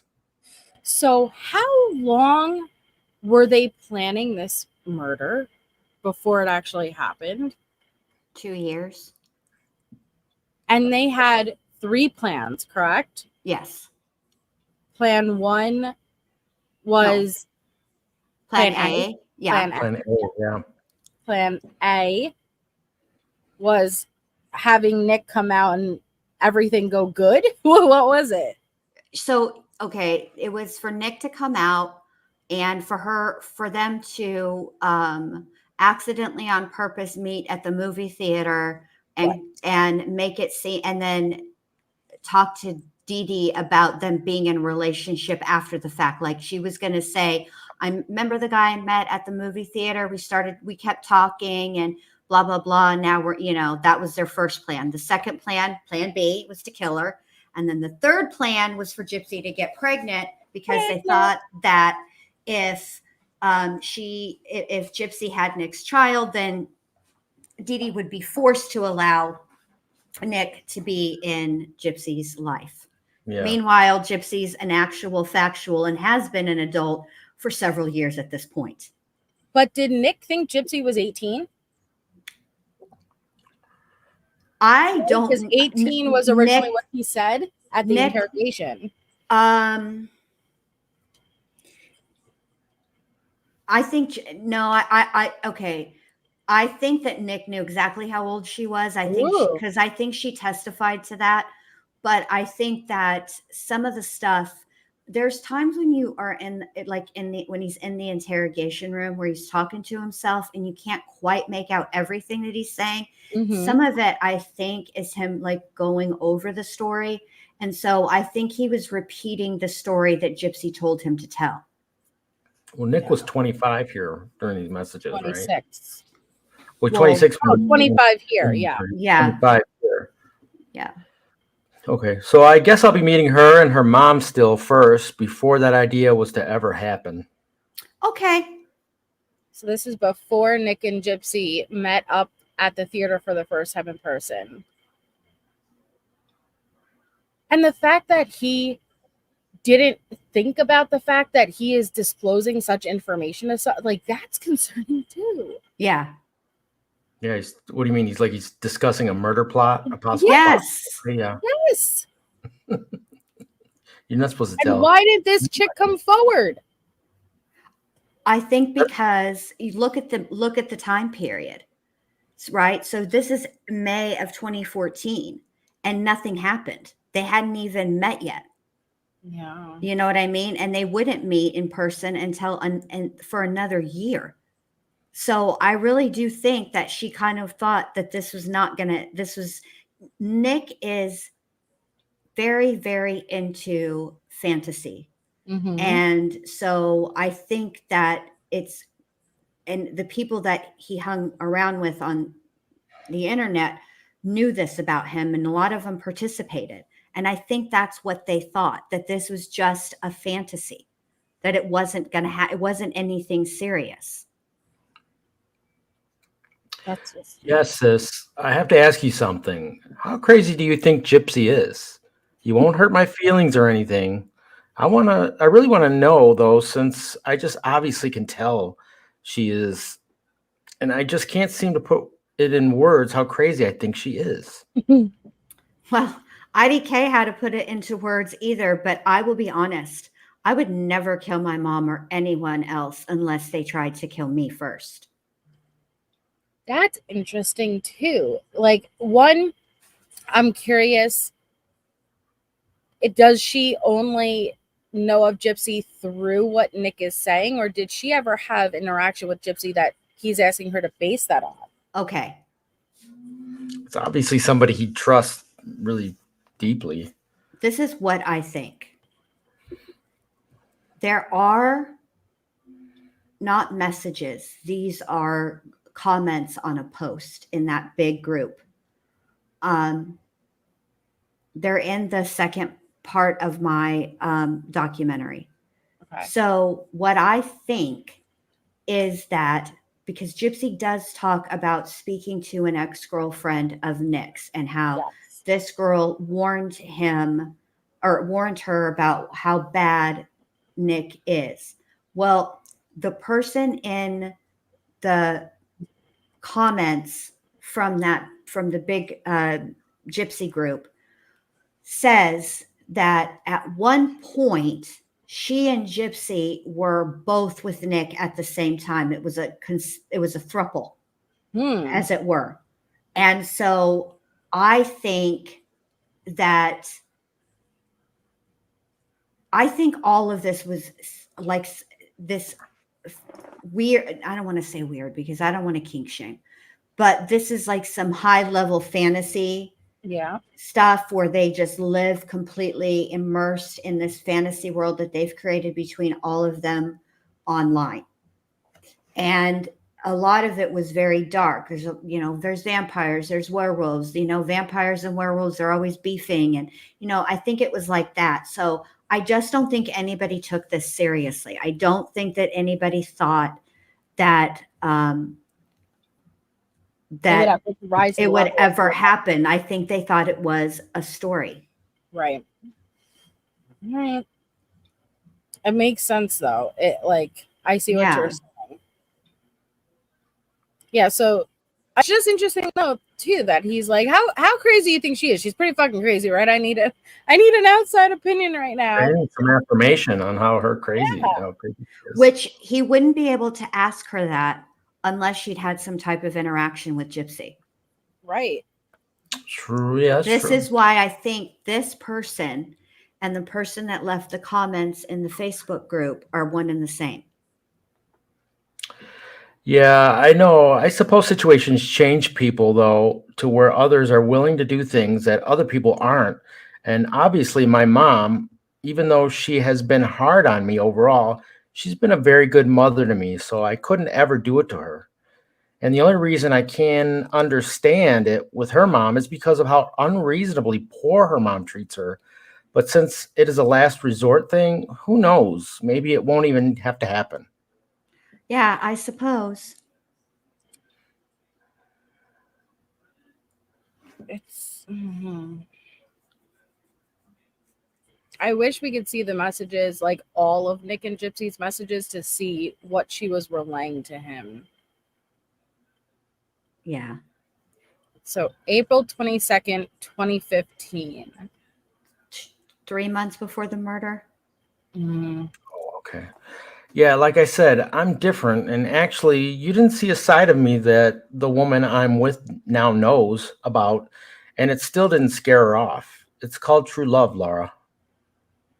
I have that now. You have no idea what I've been through with my husband. And it was a lot worse than what I went through with you. And I'm still here by his side. Okay. So these are Laura. The ones before that are Allie Noble. Yes. Okay. I was going to say, because I could see the author first letter. Is Yeah. different. Yeah. So this is the X. Yes. Okay. So, like I said, I'm different. And you didn't see us. So Laura didn't see this side of Nick, and it's true love. And Laura's like, bitch, please. That's basically how I'm interpreting it. So he told two people. Oh, my goodness. Oh, my goodness. Oh, and I'm still here by his side. I forgot that part. No, you read it. You said I couldn't remember. Yes. Yeah, well, me and the one I'm with are defying the laws of nature to stay together. It is as bad as can be. I won't tell you what I'll have to do to stay with her, but I'll do it if it means keeping her. Actually, Nick, I'm in the same boat. People have threatened to kill me, my husband, and my daughter for me to leave him, and I still haven't. There are demons in this world that are destined to keep me and him apart, but I'm not letting them tear us apart. I'm sorry, because I'm pausing it to make sure it doesn't jump, but when I pause it, it keeps that bar up over your message. It's all right, babe. I can read it. You can read it again, and it gives enough time. Okay. Here. Okay. Actually, Nick, I'm in the same boat. People have threatened to kill me and my husband's. You guys got it. Got it. Hold on, wait. Okay, there we go. Okay. Actually, Nick, I'm in the same boat. People have threatened to kill me, my husband, and my daughter for me to leave him, and I still haven't. There are demons in this world that are destined to keep me and him apart, but I'm not letting them tear us apart. You did it in 2 times speed. I see. Well, you don't understand how bad it really is for me. I mean, you may know a nugget of it, but not the full thing. Sorry, I can't share it. It must stay between me and her. This is the same between me and him. If I even think of telling someone my life is on the line, I could be killed any day now. Why are they battling with one another about whose relationship is more risky? Is anyone else seeing that? It's part of the fantasy, babe. It's all about to come out. Yeah, it's all going to not make sense, but make sense shortly. Like, I'm more at risk. You don't understand the danger I'm in on a daily basis. This is bizarre. I could be killed any day now. Yeah, killed any day now. Oh my goodness. Well, someone else's life is on the line, and that is all I can say. Sorry. You think I don't know how it is, but I do. I got into a whole another world and life that I knew nothing about until I met Tim. This is strange. This is really strange. Oh man. Believe me, Laura, you don't know what I'm talking about. Just keep it at that. I can't say any more. I'm not asking you to say anymore. I know what you're talking about. So Laura knows. Laura knows, man. Right, Amber? Like, Tell me then if you're so confident in that you know. What I'm talking about are demons and spirits from another world, the Wiccan world, the afterlife. oh my. I mean, I guess that could fall into the category. Well, that is something completely different from what I'm experiencing, and we'll have to deal with soon. See, you don't know what I'm talking about, but if it must stay between me and her, I guess it has to. Whoa. Completely different? What could be worse than the chaos dragon and the rulers of the spirit world and afterlife threatening to kill her whole family for staying with one person? A chaos dragon? Hush, just keep going. Okay, fair enough.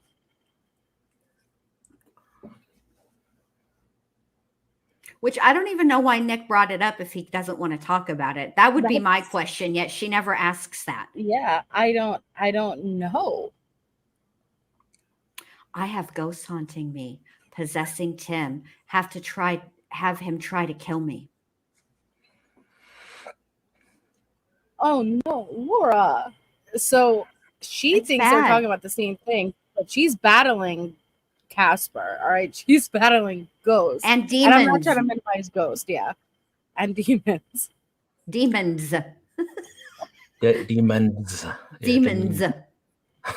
Well, you're in a whole different dilemma than me, but once I do what I must, I'll have to disappear from a place on Earth, possibly for the rest of my life, and she'll have to come with me and leave all of her past behind her. We were the same way when I joined the Coven. The Coven? Oh my gosh. Oh no, we were the same way. What are they talking about? The Coven, Witsec, tomato, tomato. Shit. Who knew? Oh man. Well, the one I'm with is aware of that stuff too, but I can't say anymore, so I'm shutting up about what me and her must do in the future. I have to do things I hate, terrible things that I hate, just to keep him. Listen, I like a little bit of kink, but I don't know what this is. This is. I don't know where this is going. I would be surprised if we were in the exact same spot as me. If you were in the exact same spot as me. You would be surprised. Laura is like, listen, you could try. Nick, I have to have sex with Tim in ways I hate in order to keep him. Oh. I make deals with the devil and have to do as he says. Otherwise, I loose. Otherwise, I loose. I loose.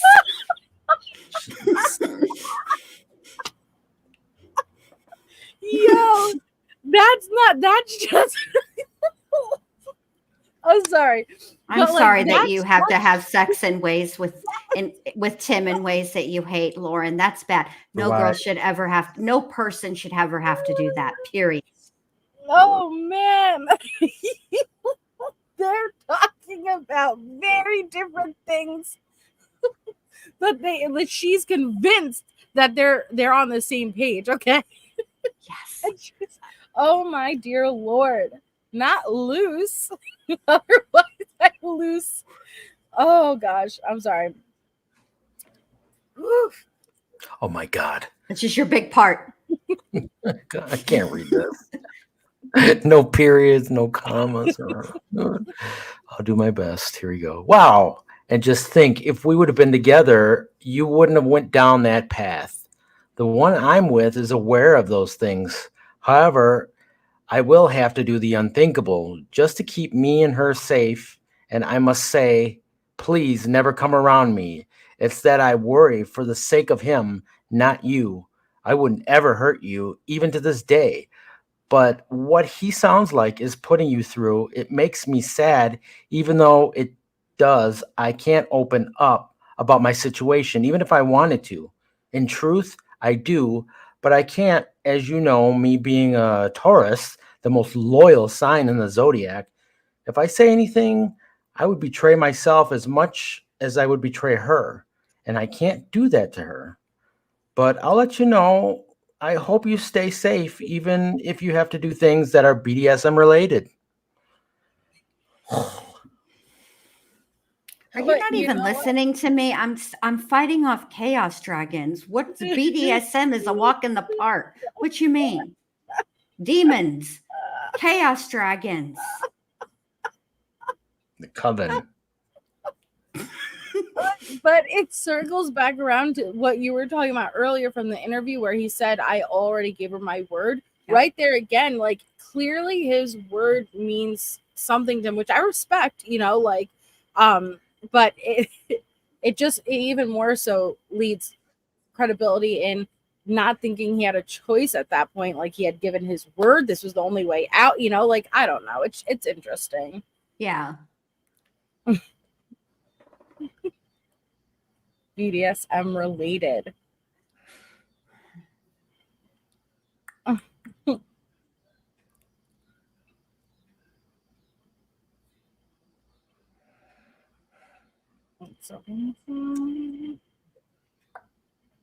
June 9th, 2015. Oh, this is right before the murder. The day of going into the night of the murder? I mean, the death certificate says June 9th, 2015. Oh my goodness. So.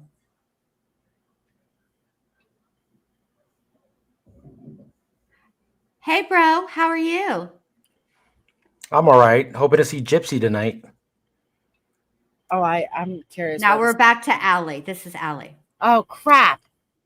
Oh, thought you were going to go. We're going to get her. I am, sis, but it takes time, though.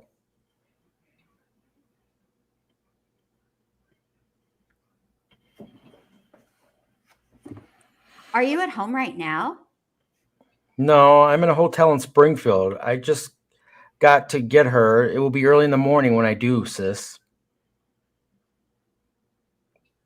Is her mom all cool with everything at this point?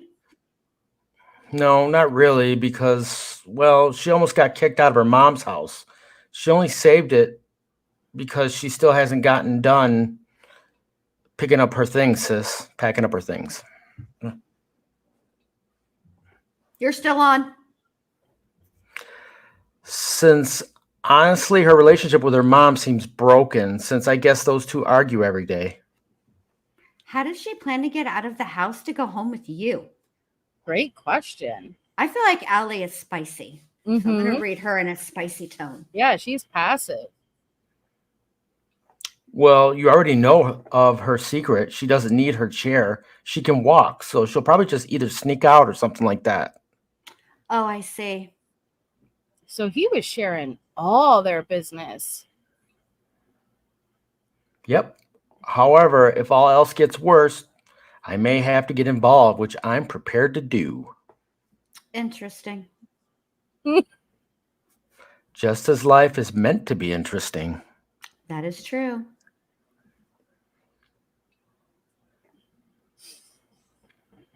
Oh, man. And he would later kill Dee Dee that same night. Right. I don't know. What are your takeaways from it?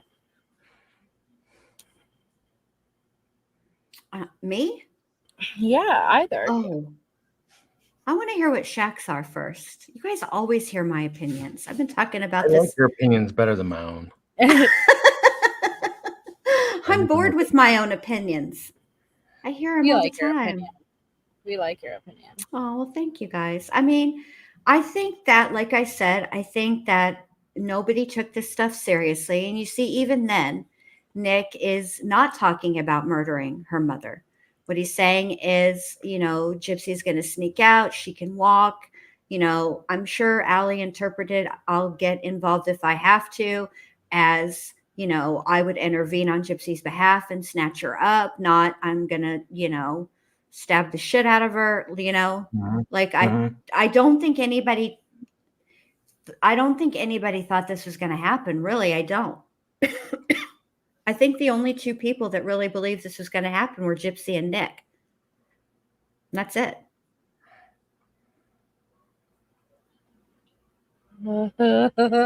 Sorry, I was I was finding the part in this is probably my favorite part in the interrogation, okay? And it just, in my opinion, it shows exactly who Gypsy is. Exactly who Gypsy is, okay?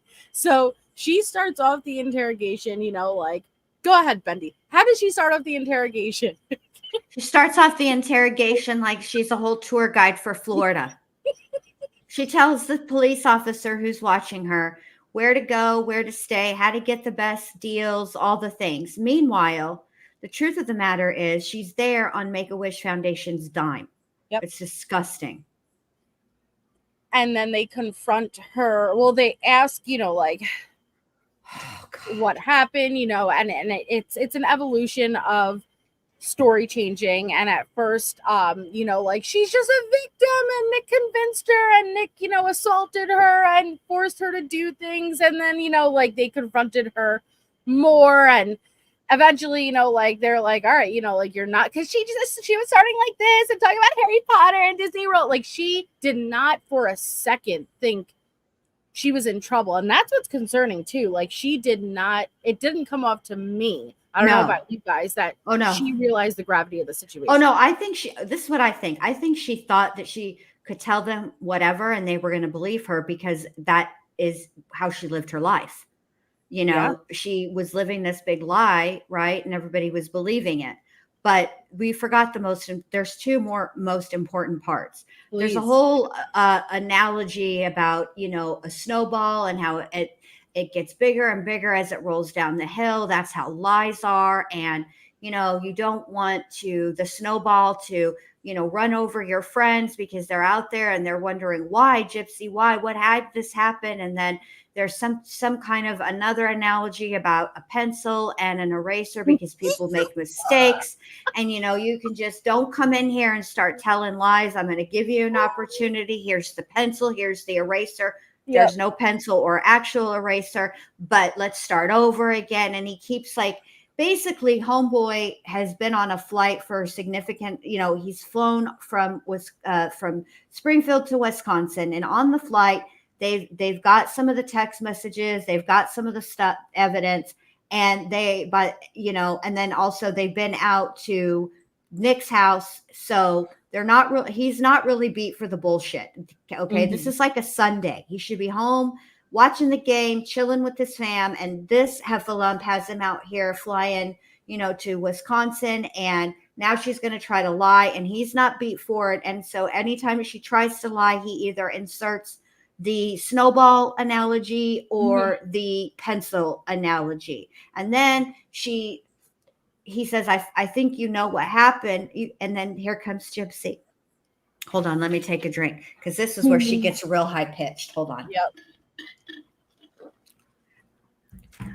Me? You think it's me? Why would you think it's me? I love my mom.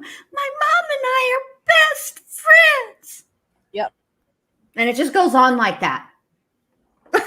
It is so and we could do a live to go over the interrogation footage if you guys want.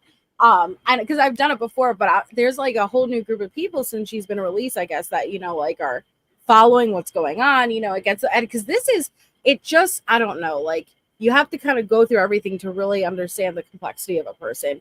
But at the end, and because I can't wait, I have to show you guys this part, because it's just when he basically tells her, you're not leaving, okay? You're arrested. The way she reacts, okay, it just gave me insight of how she must have been at home. So she not only goes to the door and peeks, and she gets down on her fucking stomach to put her ear to this door to overhear, to listen to them talking. And then when they open the door, she jumps back and like, what's happening? You know, I was picking up that, you know, pencil, the analogy of the pencil. What are you talking about? And it's telling to me. She's not on camera doing these things. I don't know. I can't go to jail. I'm sick. She does say that. Yeah, right. I remember that one. I'm sick. I have medical problems. Right. So I want to show you guys this because it's so bad. One. What? Okay, let me see. I would like to ask some questions that I have. Okay. One. What is going to happen to me? Okay. And two. Am I going to be sent back to Missouri?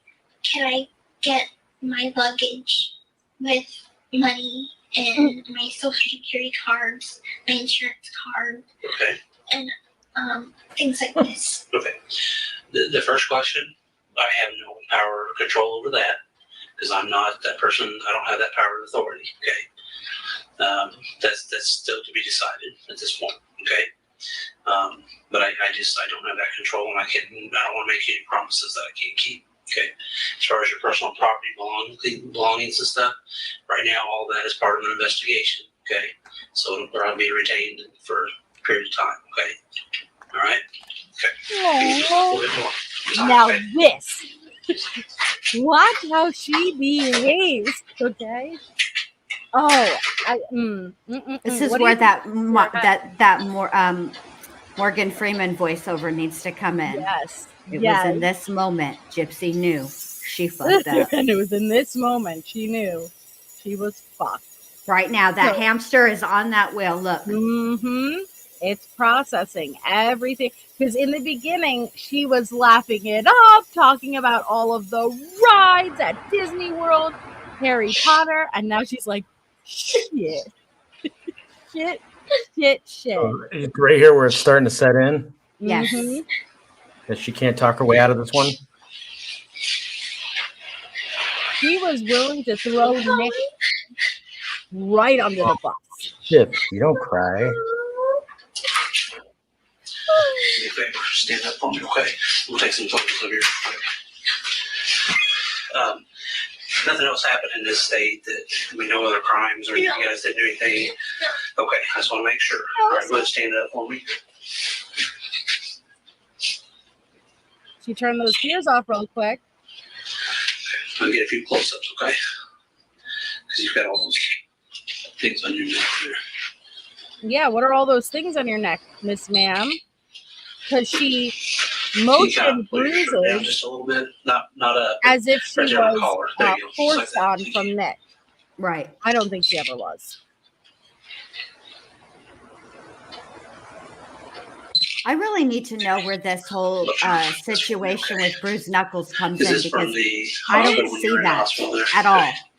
I didn't see it either. I don't know what there were. Yeah. Yeah, and he's photographing her. And the thing of it is, if you go, like, not now, obviously, MJ, please don't, because I cannot hear her voice. I already did it. I'm done. But he speaks to her about her injuries. Yes. Okay. And never at any time does he mention anything about her hands. So that is why I cannot understand where this bruised knuckles is coming from. Who came up with that? I don't know. I've been hearing about it too. The bruised knuckles. She even motions towards her rib area, right? She has hickeys on her neck. Yeah. Yeah. So like if there was something on her knuckles, I would have, he would have asked about it because that's right front and center, Exactly. And she would have accounted for it. Did she go to the hospital? You could see where blood was taken. Yeah. Yes, she did. There's a whole chunk of time where she did go to the she did go. They had her checked out. She's had blood drawn, right? That's her hospital band over there. Because in the beginning of the interrogation, she makes up a story about why her date of birth says what it is, says what it does, that she lies again to cops and says that she's 19, even though they have her date of birth as they have it correct that she's 23, almost 24, and she lies.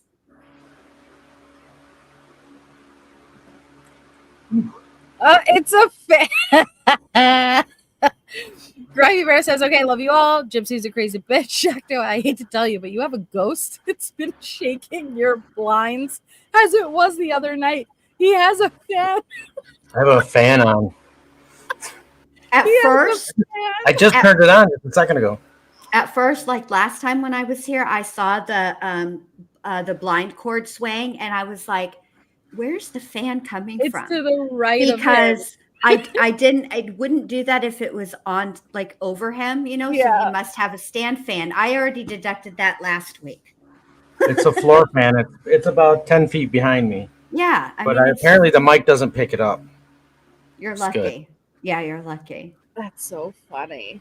But yeah, so Gypsy, and again, we could do a live to go over this entire interview. I think it's worth it. You know, like it's very interesting. But she acted like she didn't genuinely know, and she, like, her agent, she went into, you know, like, well, our documents got lost from Hurricane Katrina.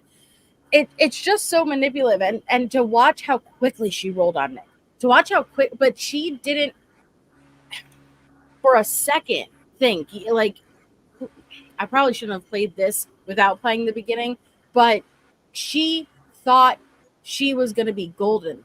And you have to realize, when they went into Nick's, they did not expect to find Gypsy walking.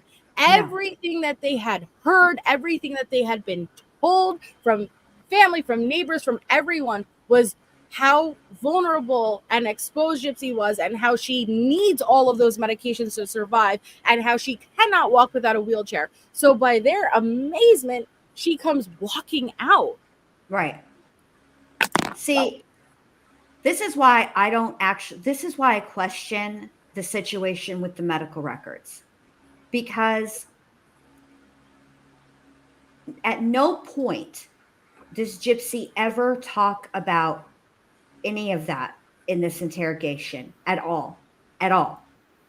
So it makes me wonder what the truth is with that scenario. And I don't think that I'm being, and I'm not intending to be, but I really don't think I'm being an asshole by questioning that. And here's why. Because I don't know of anybody who has seen all of the medical records laid out, put together in a cohesive way that proves that Gypsy underwent procedures that she didn't need to have. What we've heard from is people who have a motive to be less than honest. Okay. Put yourself in Rod and Christy's shoes. Okay. Do you want to see your kid go away to prison for the rest of their lives, even if they deserve it? Be honest with yourselves. Who the hell wants to see that? And I do think that Dee Dee did exaggerate what was going on with Gypsy to some extent, but we will never know the full extent, and we will never know the full truth, because Dee Dee is dead. And the people that they have coming and speaking about things that they heard from Dee Dee don't actually talk about things they heard directly from Dee Dee. So it's all like, there's a big, huge question mark.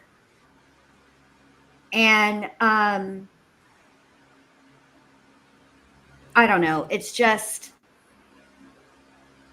I still, after all of these years, after everything that I've read, I still have a lot of questions, and I don't understand why she never talks about how her mom mistreated her, why she doesn't say any of this stuff, why it didn't come out for a long time. I mean, it did start to sort of come out a little bit right after they were arrested on MJ Pack's blog. There were people from the area who were like, well, we thought she was sick. Being told that somebody is sick and Munchausen syndrome by proxy are not the same thing. Right. People feign and fake illnesses all the time. So I don't know. I need to see those medical records before I would be willing to say that that's what the situation was. Yeah, I think it's really actually unfair that, we know something was happening, right? But we truly do not know. It's very one-sided, and we truly do not know what was going on. Right. I mean, I think everybody will agree, even me, that if you teach your child to lie and pretend that they are sick and have cancer when they don't, that's not good parenting. And it is a form of abuse, and it is a form of neglect. Mm-hmm. So is Gypsy a victim of those things? Yes. But what's the truth surrounding all of that? And I don't think, frankly, that we've gotten it yet. No, I agree. Hey, let me ask you, because I had heard it, and I wasn't sure if it was true. Is one of Gypsy's probation terms? Oh, it was in that last episode. Did they say she's not allowed to live on her own? It has to be with family and or a spouse because of her medical condition? I didn't hear that. I'll go back and watch it. I don't know if I heard it on the episode or one of the videos I was watching on YouTube reacting to that episode, but it was something that she is not allowed to live. It's not because, it came out, the revelation that she went with Ryan and married him because she didn't want to be a burden, on her parents at 32. Right. But she also, living on her own was not an option because of her medical condition. And I was like, wait, what? What medical condition? Yes, and I thought she denies having a chromosomal deletion, right? Right. She supposedly has it, but denies having it. Yeah, I want to look because I was like, yeah, okay, that's moving with herself, like. Well, okay. So the thing of it is, in order for Gypsy's crime was committed in Missouri.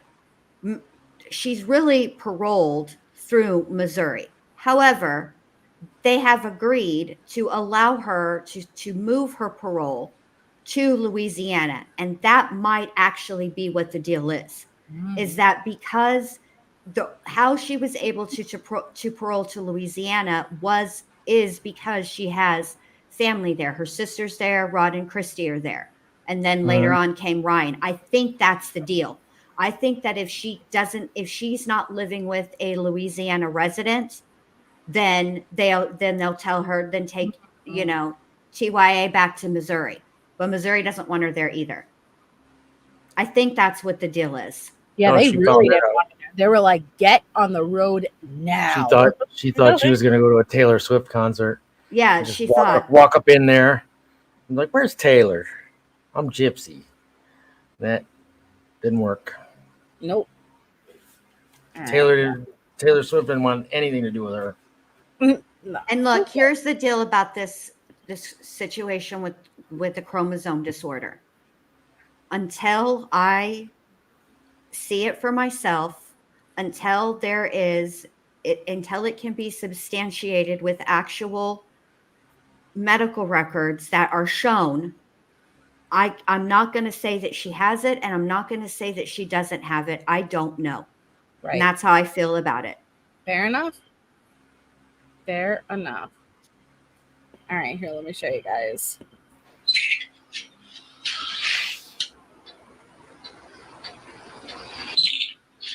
Okay. Does Gypsy have the state where he could get her jail calls from when she was in prison? Her prison calls? Do what?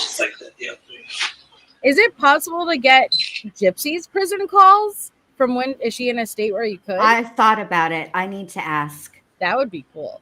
Yeah, that would be cool. Can you imagine? Yeah, I can.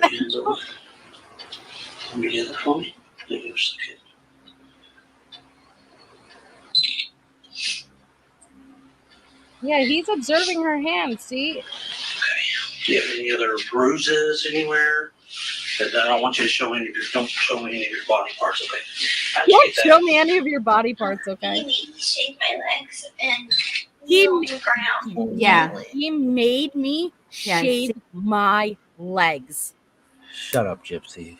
We read the messages, okay? Shut up, He Gypsy. simply asked, since you shaved your hoo-ha, did you shave everything else? And she's like, I'll get to that. See, First this of all, is the exactly. This is where she starts to throw Nick under the bus. Correct, because she doesn't know. She thinks if she deletes the texts, they're gone forever. Right.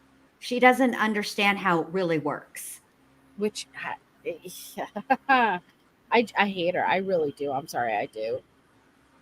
I think, victim, I have sympathy in my heart, but not enough to excuse this. Not enough. Dee died brutally, you guys. And look, let's say, just for argument's sake, okay, that every single thing that Gypsy says happened to her at the hands of her mother with Munchausen syndrome by proxy, all of those things. Let's say that all of those happened. Yeah. None of those crimes are punishable by death. The only crime that you can commit that's punishable by death is murder. Mm-hmm. That's the capital punishment crime. We don't punish mothers who have and this is the other thing. True cases of Munchausen syndrome by proxy, and what makes it very difficult to really actually determine and actually label Dee Dee as having Munchausen syndrome by proxy is the fact that she's dead. It's hard to you can't diaghnose somebody. Yeah, you can't diagnose someone, right? Unless they're alive, but unless they're still living. But even still, let's say she did have Munchausen syndrome by proxy. That's not a capital punishment crime. And most children who have parents or caregivers who do have Munchausen syndrome by proxy, they don't make it to 12. They die very young. It's very rare. It's not impossible. It's not that it doesn't happen. But this case, it's very, very rare. Well, and that's the thing, not another drama.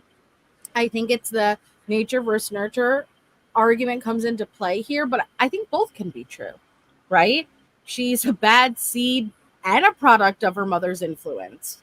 I mean, you can be born a bad seed, I guess, and then if you're a bad seed born of a bad seed, right? Because people have made the allegation that Dee Dee killed her mother, and that so if you're the bad seed of a bad seed of a bad seed, and the bad seed that you're born from nurtures your bad seed, then gives you the tools to be an even worse seed, then I think it's both. It's nature and nurture.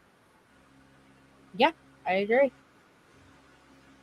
We'll find out though. If she's got a kid, we'll see. I'm there. Listen, I wish her the best, and I wish that child the best. But obviously, my red flags are going through the roof, and I have concern, and I do not believe she's going to keep that child off social media. The child's very first photo was posted on social media.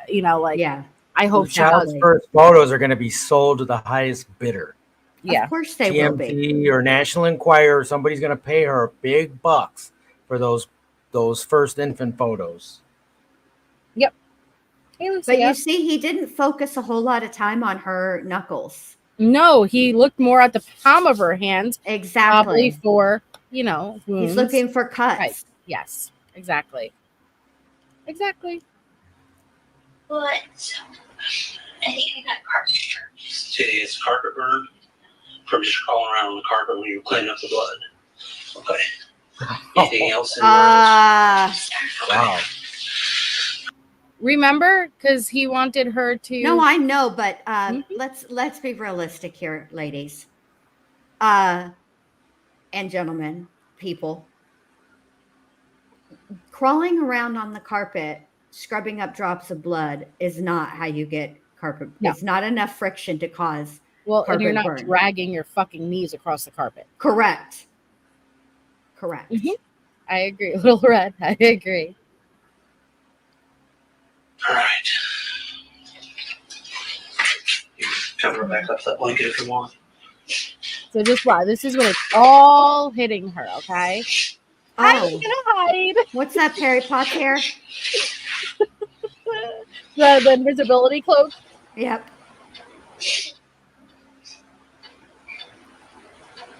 Yeah, we're gonna have to go through the entire interrogation again because it's really, even though he, like you said, he was redundant. He was just the snowball and the pencil. But yeah, I think that if the I do have an issue with the way that she was interrogated. I think if he would have just been quiet, and listened, I think there would have been more that came out. But I think he was irritated. And KDP, I think her mailing the weapon, I actually think on her part that was also calculated. Yeah. I think that she did it with the intention of because it's preposterous, right? Why would you? It was like, I bet you she was going to use it as, I did this so that it would be, you guys would find it. It's like a cry for help to let you guys know what had happened, that I was kidnapped by this psychopath over here. I was trying to alert you. Yeah. Exactly.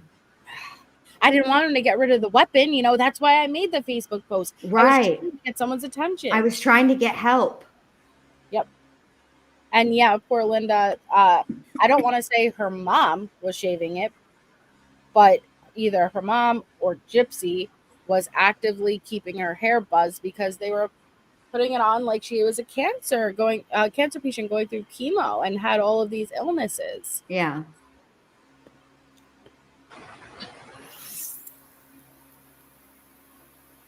So it speeds it up. So look, she's walking around, but watch. The deputy's there when she's got to take you to the bathroom. Thank you. Okay, so she's going to the bathroom. Speeds it up.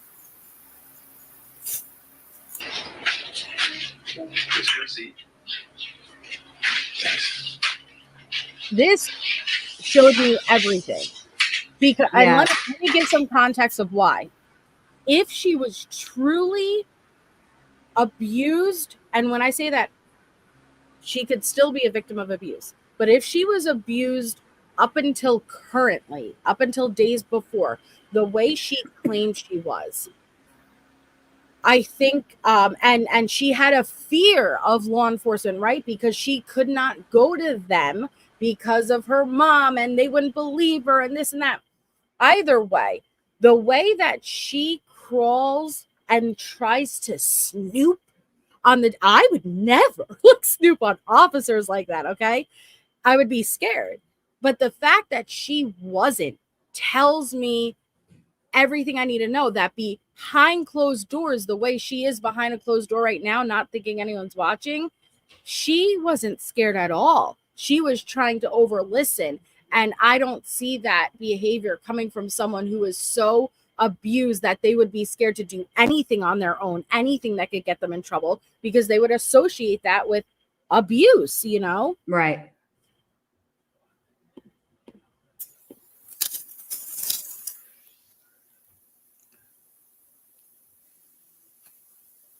Look, this is another thing. Innocent people don't sleep in jail. I was about to say, sleep in an interrogation room. Letitia, her laying down sleep. I would never be able to.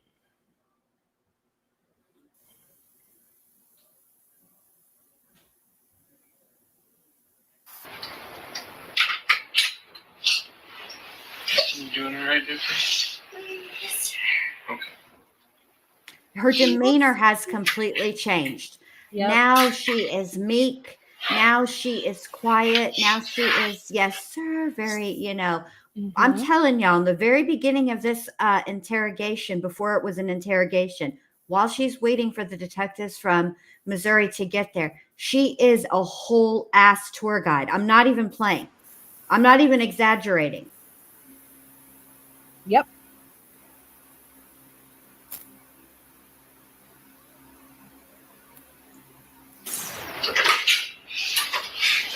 Hi, Gypsy. Sorry to have to wake you up. I'd be pacing the floor. Yep. She doesn't. She thinks she can talk her way out of this. Here it comes. She does. He said, talk to your boyfriend. Mm-hmm. He's about to lay down. He's about to put down the hammer now. Yep. Yeah. Talk to your boyfriend. Mm-hmm. There's a whole lot of stuff you're leaving out, girl. Like what? Well, I'm not going to get into it with you, okay? You're leaving a lot of stuff out that you need to probably tell me. Do you want to talk to me about it? Tell me about it? Sure, I'll tell you. Okay. I'll tell you. You planned this with him, okay? You didn't get locked in the bathroom, okay? I'm not stupid.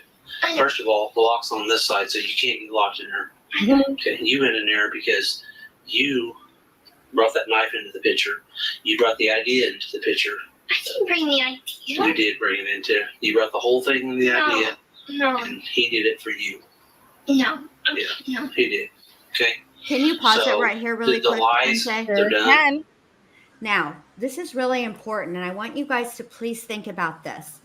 All of these documentaries, and I don't give a rat's fat kneecap what Gypsy says now about those documentaries, especially if she's talking shit about Mommy Dead and Dearest, because that is one that she wholeheartedly agreed. And how much lies can it be, Gypsy, if your own lawyer, your current lawyer, Mike Stanfield participated in, filmed, and signed off for you to be in it? Stop playing with these people out here, Gypsy.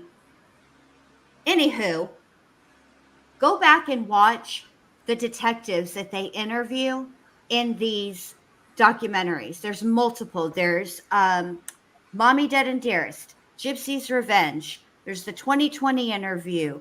There's they're all out there. There's one on A&E that I can't remember of. There's another one. You guys know how Google works. Use Google. Anywho, listen to the tone of voice that these detectives, when they're talking about investigating this crime, listen to their tone of voice. They are salty AF, and they're salty because they know the truth about what happened.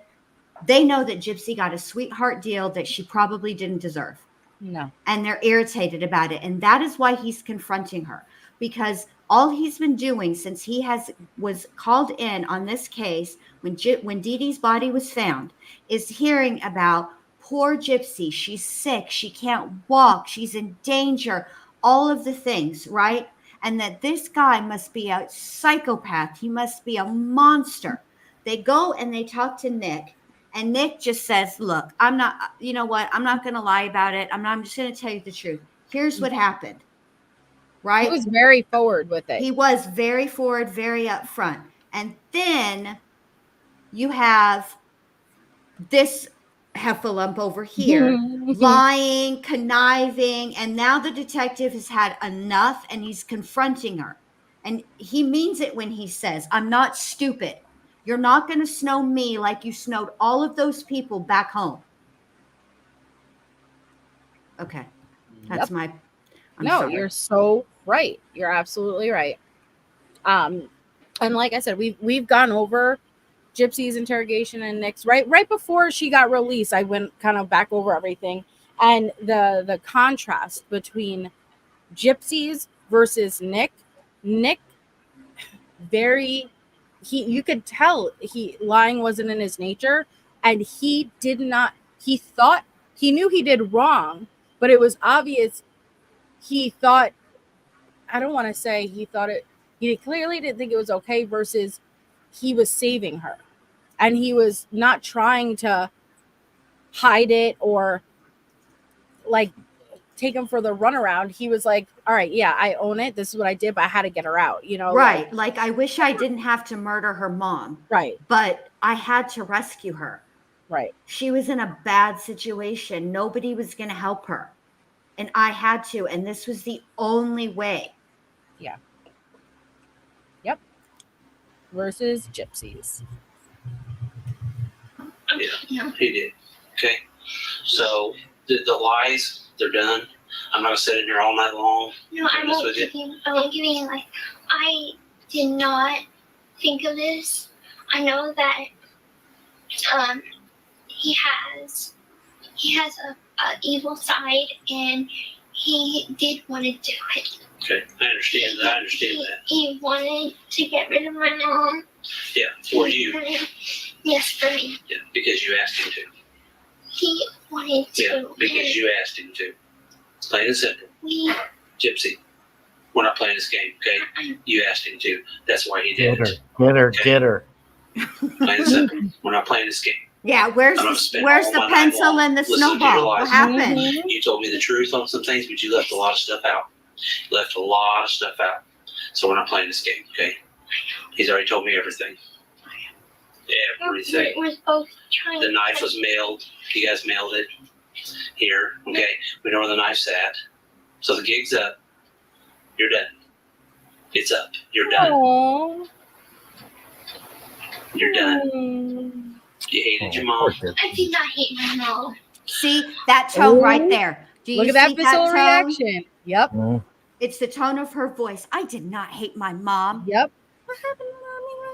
What happened to 2 octaves below only a dog can hear, Gypsy?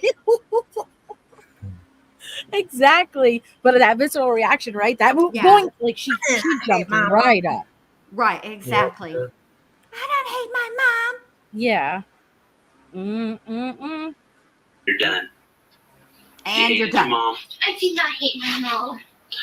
I did not hate my mom. I loved my mom, and You would have never done this to your mom. He needs to tell you that I honestly have been having horrible, and I didn't want to do it. And he said that he would commit suicide if we didn't. What? That's a lie. What?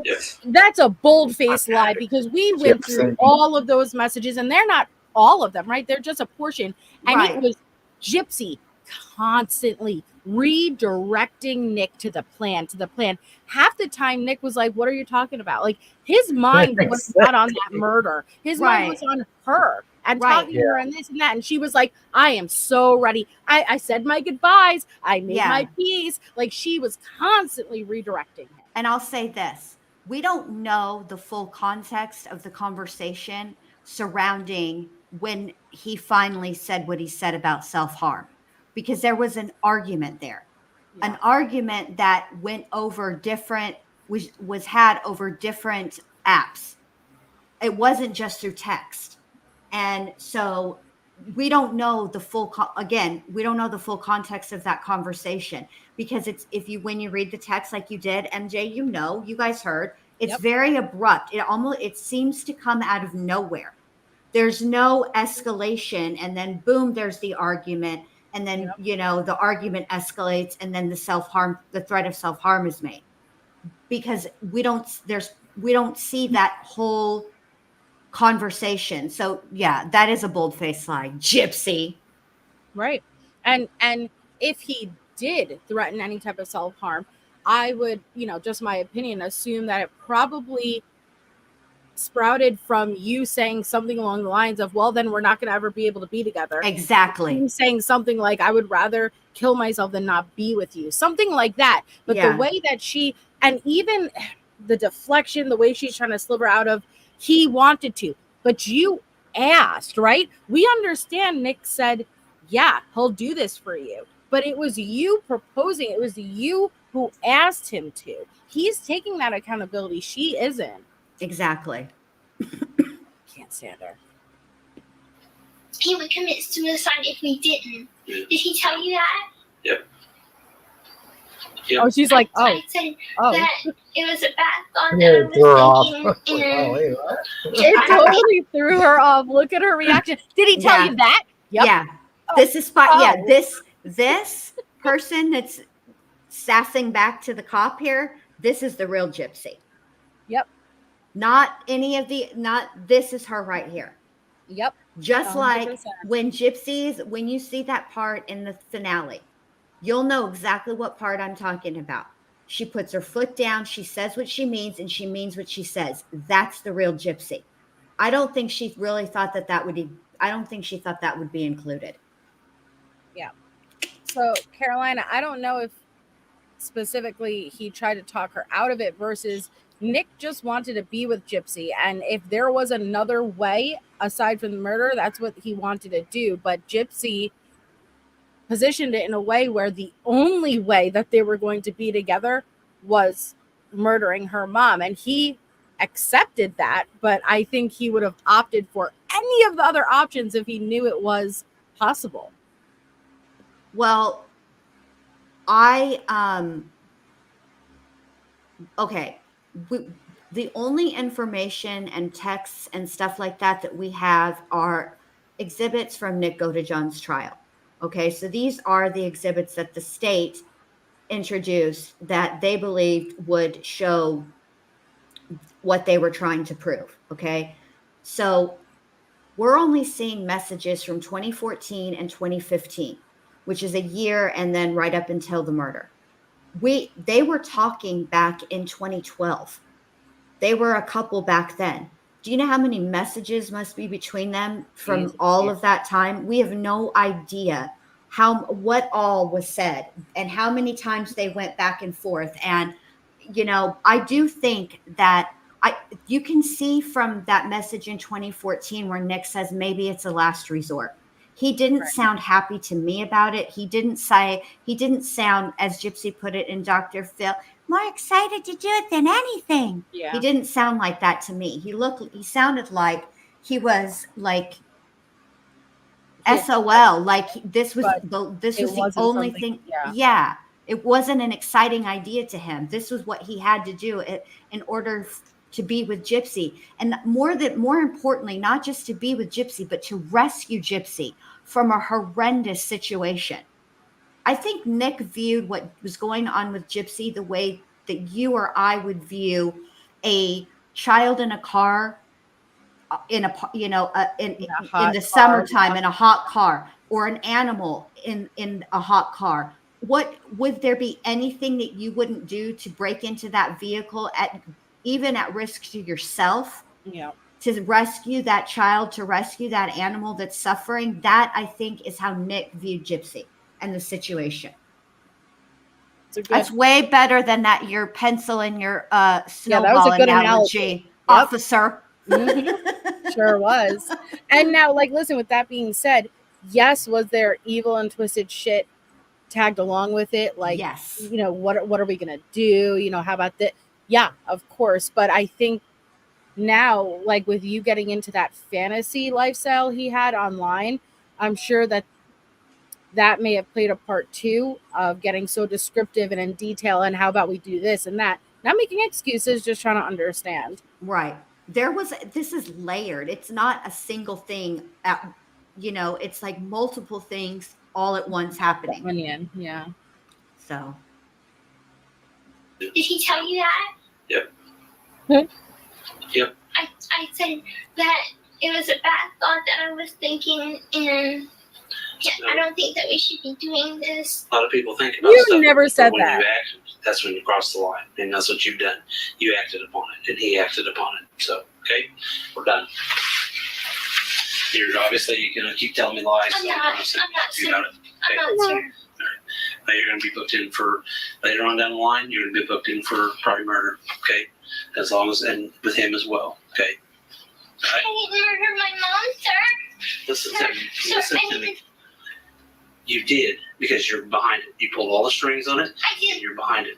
Now, listen, Gypsy, I'm not going to sit and argue with you about it, okay? Only when it was come and get me. No, that's not all you wanted. There's a lot more to this whole story that you're leaving out. I'm not going to play the sympathetic game. I'm not like that, okay?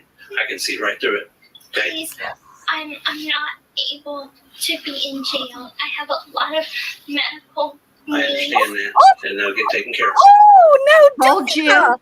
I told you. Do ya, Gypsy? You have a lot of medical conditions. What medical needs do you have? Yeah, because how many does she take ownership currently? Well, if you have a lot of medical needs, where's your medication for those medical needs? Not the off-brand Benadryl that you brought, and the Xanax and the pain meds that weren't even in your name. So just exactly what are that? You have allergies. I'm pretty sure that you can survive in the clink on jail Benadryl. But you know what though? That was so telling, because her medical was able to get her out of everything. Correct. And that's the card she just played. Yeah, she genuinely thought, oh, you have a feeding tube? that's it. You know what? You can't go to jail. You can't go. What? Oh my goodness. Yep. Oh, She's been doing what her mother and her had been doing for quite a while. Was dropping the medical. You know, I'm sick. I need to go to the front of the line at Disney World. But later, I'm going to tell the officer that I was running like royal mashed potatoes. I was all hopped up on sugar. Yeah. Oh my, that was so cringe. I had a butterbeer. Like, that is. And then a Pottermore was there. Bibbidi bobbidi boo, bitches.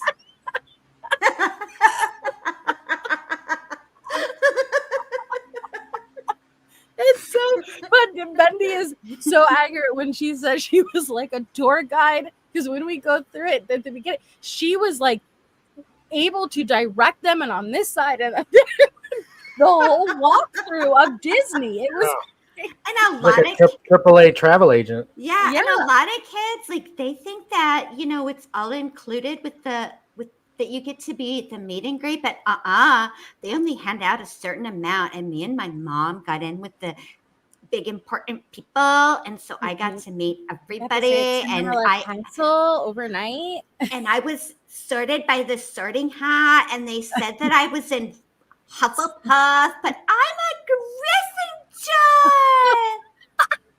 That's exactly what she said. Like nowhere in her brain was it grasping. You are sitting there, like in an interrogation. Like, but that again, it shows that she did not think she was ever going to be seen at anything other than how everyone always viewed her entire life. There was she got here via a standoff. There was a brief standoff at the house. That's crazy. Okay. They were hollering for her to come out. Okay. So you all know how it looks when they have a standoff, the line of cop cars, the lights, the guns are drawn. Here comes Gypsy walking out of this house, right? They get her to the cop shop. And what does she do? I know. I'll be a tour guide. I mean, it's ridiculous. What did she say? What? When the cops... Well, she didn't literally say that. What she said to Nick was, Uh-huh. Just let me go out. Let me talk to him first. And that's exactly what she did. She walked out and they put her little ass in handcuffs and threw her in the back of put her in the back of a cop car. Did she think she was going to walk out and do something different? I think she wanted to get the go ahead on Nick and throw him under the bus Correct. first. That's what I think happened. I think what she thought is that Nick was going to stick to the story and never admit that he kidnapped. That he did it. Oh my God, thank you for saving me. Yes, this is what she was going to say. I think what she thought was that Nick was going to stay true to his word, that he was never going to, that he was going to say, I don't know what the fuck happened. I came to pick her up and her mom was most definitely not dead. Yeah. Not, fucking murder. Nobody murdered the shit out of her mom when I was there. Right. She was totes fine. They were arguing. I came to pick her up. And that's what happened. Whatever happened after that, I don't know. But instead, when all that officer had to do was lean on him just a tiny bit. Yeah. And he was like, that's it. I'm going to tell the truth. The only reason I did it is because she asked me to do it. She knew I was going to do it. She planned it. She gave me the knife, all of the things. But he wasn't even trying to throw her under the bus. No. He did. He was just trying to be honest. He thought he saved her. Right. Exactly. And so when she's talking to Officer Pissed Off over here, she is thinking, okay, Nick's going to hold the line. He's going to keep the story up. I'm fixing to throw you completely under the bus. Yep. And then he confers, Mr. Pissed Off confers with the officer who's talking to Nick. You want to do the right thing, don't you, Nick? And then boom, they talk together and he and she's telling him, look, bruh, I don't know what she's telling you in that other room, but she's a whole lie. She's behind all this shit. And now he's mad because he probably thinks this dude, you know what I'm saying? Now he's got chumped out. And you know how people feel like they get pissed when they find out you've lied to them. And that's what we're seeing right here. Boom, the end. Yep. 100%. I have a lot of medical needs. I understand that, and they'll get taken care of. Okay, so sit tight. Okay, so here we go.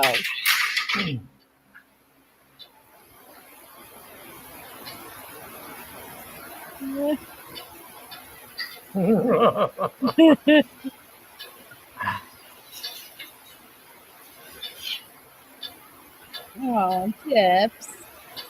Oh, come on. Look how long she stood in that position. She's like, wait a second. I want a lawyer. Please, sir. Sir. Like it almost took me out. Excuse me, sir. Sir. But please understand they fast forwarded it, okay? So she sat there for a decent amount of time just looking, and then all of a sudden, hours later, this is hours, okay? It's not just an hour and a half. This is just a portion. And so I don't know, I want to love him. Where did you get this from? Is this whose is this? This is in Crime for Dummies. This one, hold on, where is this?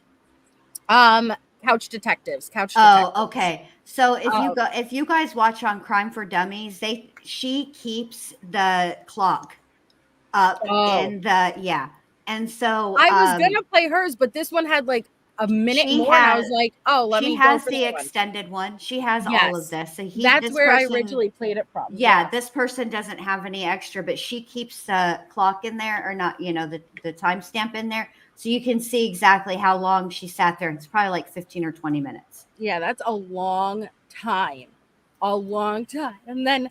Like she trips over the blanket. The blanket almost took her out. Okay. It's telling exactly, Katie P. That's why I'm like, I have to just show you this ending because it really spoke volumes to me. I want a lawyer. Please, sir. Sir.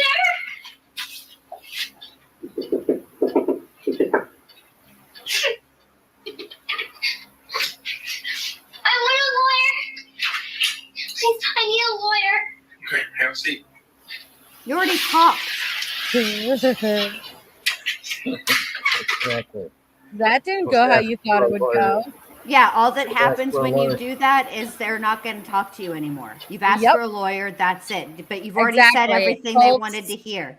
Right. All it would do is halt the conversation. If you guys remember, with Letitia, that became an issue with Bethel. At one point, she said that I'd like to even call my lawyer, and Bethel was like, well, now, even though Letitia was like, aren't you going to ask me questions while you wait for the paramedic? Go ahead. And she's like, no, you said you wanted to contact the lawyer. And she was like, no, Jim John Doe, no. I was just saying, like, I would call him about my phone. Right. They halted. No, you mentioned lawyer. Nope. Done.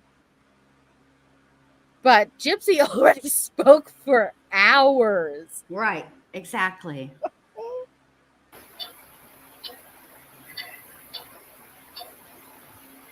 Oh, I wish I could see in her mind.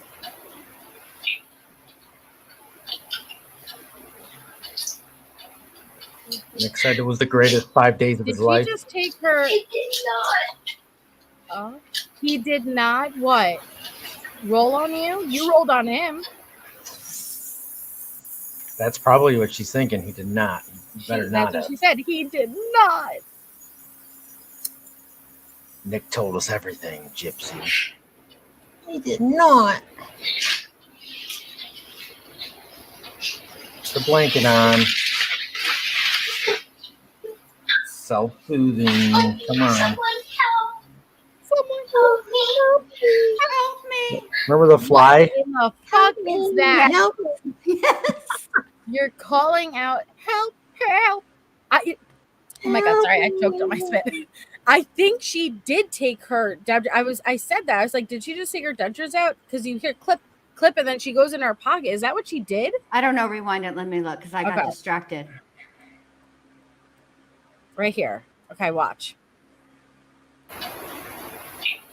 Right here. 1, 2, pocket. Yeah. And then stick her teeth out.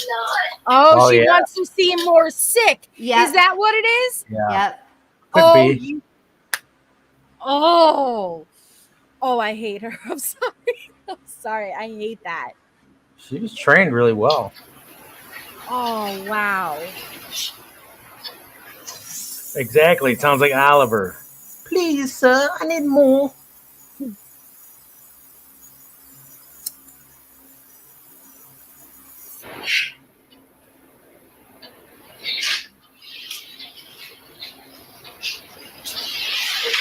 RL, she had dentures.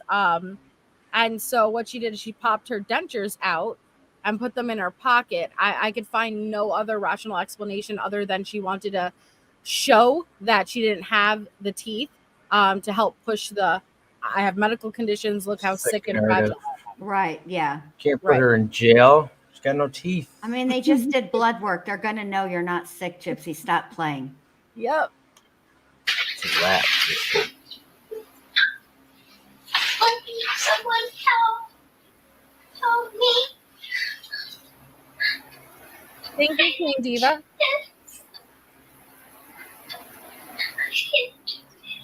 I can't do this.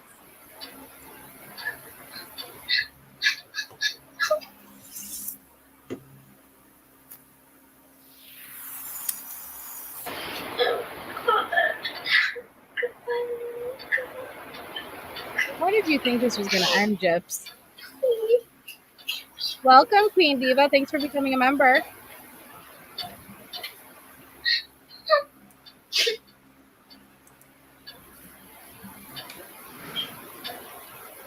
She's saying, oh God, please, I can't do this, Little Red.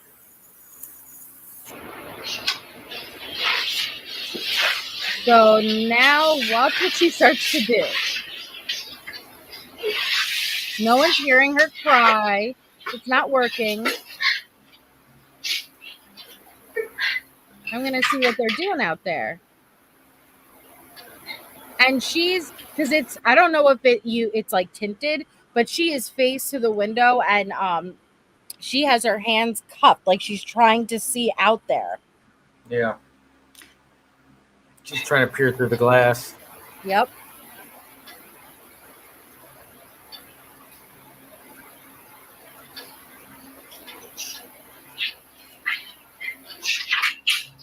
Be right with you, okay? Well, she was going. Okay. He actually stepped out right now, so if you just want to hold that, and when he comes back, be able to, okay? Laugh. So watch. Oh, what are you gonna get your dentures again? Is he stepped Put out? her teeth back in. What's she gonna do? Look at her right here. All right. Are you kidding me? Busted. Are you kidding me?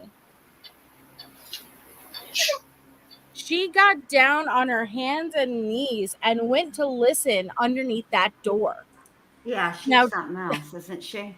Tell me that is someone who was so abused up until a couple of days prior that she would get chained to a bed. She would have to pee in buckets. Like, are you, and I'm not trying to disregard the abuse she did suffer, but no, I don't think so. You would never. And look how fast she can heal.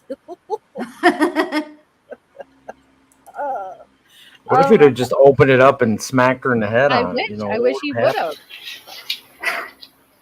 Listening under the door. He saw her.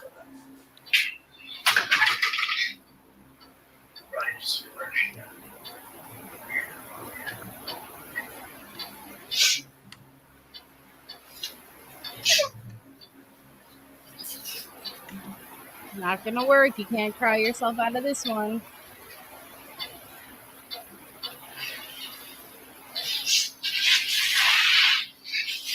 Look at her.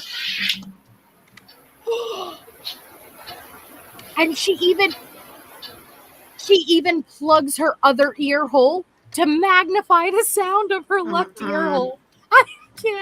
I can't. I wonder if this was ever played during the trial. Probably not. She had a plea. She already cut a deal. So yeah, right. It's fast forwarding. Look how long she stayed there. Everything okay? Yes. Right. You're on the floor there? I'm just scared. I'm just scared. What we're going to do is we're going to end up moving you from this room here. And for the night, we're going to put you up in a spot up in the jail. I mean, of course, they see what she's doing from the other room. I'll walk right. you. Okay. So yeah, put your boots on. Stay comfortable for a You couple think they're minutes. watching I'll get her? you up there. Yeah. I forgot how to add a timestamp. How do you add a timestamp to the description, MJ? What do you mean? How do you go back and add a timestamp to your description? You just type it in, right? And then it's supposed to turn blue, right? Oh, yeah, I think so. Like, you mean how you could bookmark and it chunks it? Yeah. I'd have to go in to tell you specifically where to do it. Okay, can we do that after this? Yeah, okay, absolutely. Please. Sorry, I got distracted, you guys. I'm sorry. Back on task. No, you're fine. But right there, that's what I wanted to show you guys because it just spoke volumes to me. Like I said, I do not see someone who was so scared to overstep, get out of line, do anything. Kind of the same way, like and I don't want to use like an abused animal, like for instance, but if you've ever dealt with like a dog that you picked up from the shelter who may have been abused by the previous owner, a loud noise, raising of the hand even to go pet them, they shake back. And I'm not trying to take a human and compare them to a dog, but I think it's very similar behavior, right? Severely abused. We're talking about a severely abused child, but adult here. I do not see her exhibiting this type of behavior, having the balls. I've never seen anyone do that, not abused in a fucking interrogation room, to be Snoopy. And it just shows when she knows nobody is looking, her true self comes out. Right.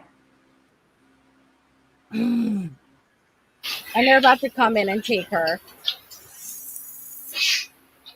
Oh, I can't do it. Okay. Now she's putting her dentures back in. Clip, clip.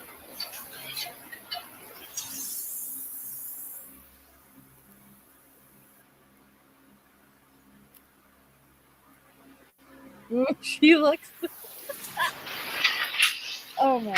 All right, we are ready to head up. What we're going to do is we're going to kind of be in the jail facility. We're going to wait there for a while, and investigators will probably talk to you again in the morning, but at least this gives you an opportunity to probably get something to eat, get some regular sleep.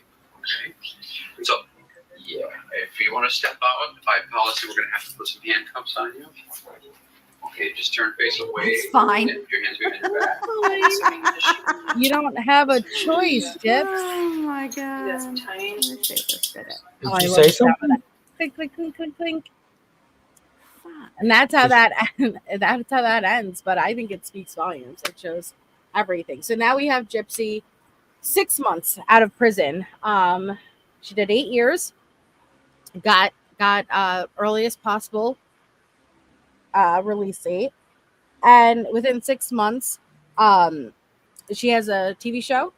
She got married. She is in the process of getting divorced. She is back with her ex. She has gotten a rhinoplasty. She has cut her hair and dyed her hair, which, that's whatever. And she is pregnant. And she got her teeth done.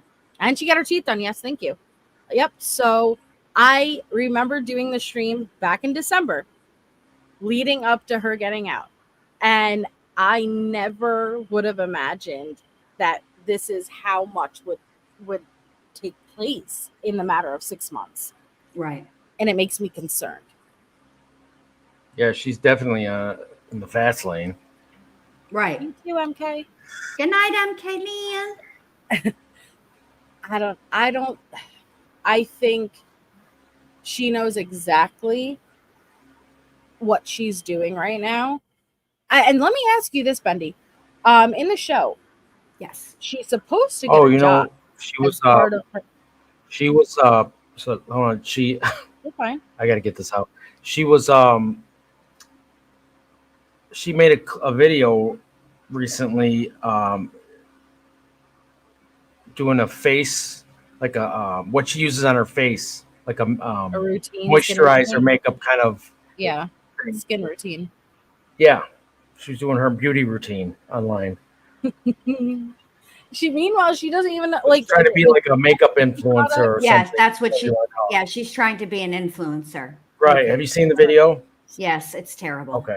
Yeah. Jesus. It's terrible. But part of the conditions with her release and probation was that she has a job, and we heard the argument between Ryan and Gypsy, and I understood Ryan's argument when he gave more context to it, like, hey, if you're going to delete your social media, at least wait, like if it was on the 20th, right, and we get paid on the 21st, wait one more day, get the payout, and then, okay. But how was she not forced? I don't care about revenue. Yeah. She does. But how was she not forced to? Because usually you almost immediately have to get a job. And why does she still not work? No, she doesn't work. I think technically, think about it. You could, if you wanted to, right? You and I both have monetized channels. Right. We are allowed to include the money that we make from our monetized channels when applying for things as income, right? So technically, she does have a job. She is bringing in income. And that's a great thing to look into with where we are today in society. Is a creator, influencer, social media, whatever, is that considered acceptable under probation's terms, parole? I think that Well, go ahead, Shakto. Go ahead. She can get it. It's not like, I know what you mean. She should preferably, when you say she needs a job, she needs a normal clock in, clock out kind of job. But it's not like she can go work at the Dollar Tree. It just wouldn't work out for her. She's too high profile right now. She could get in an office job sitting at a fucking desk with. But what is she qualified to do? They don't care about anyone else who get released. Let's just say she gets an office job. Let's just say she works for a dentist or something.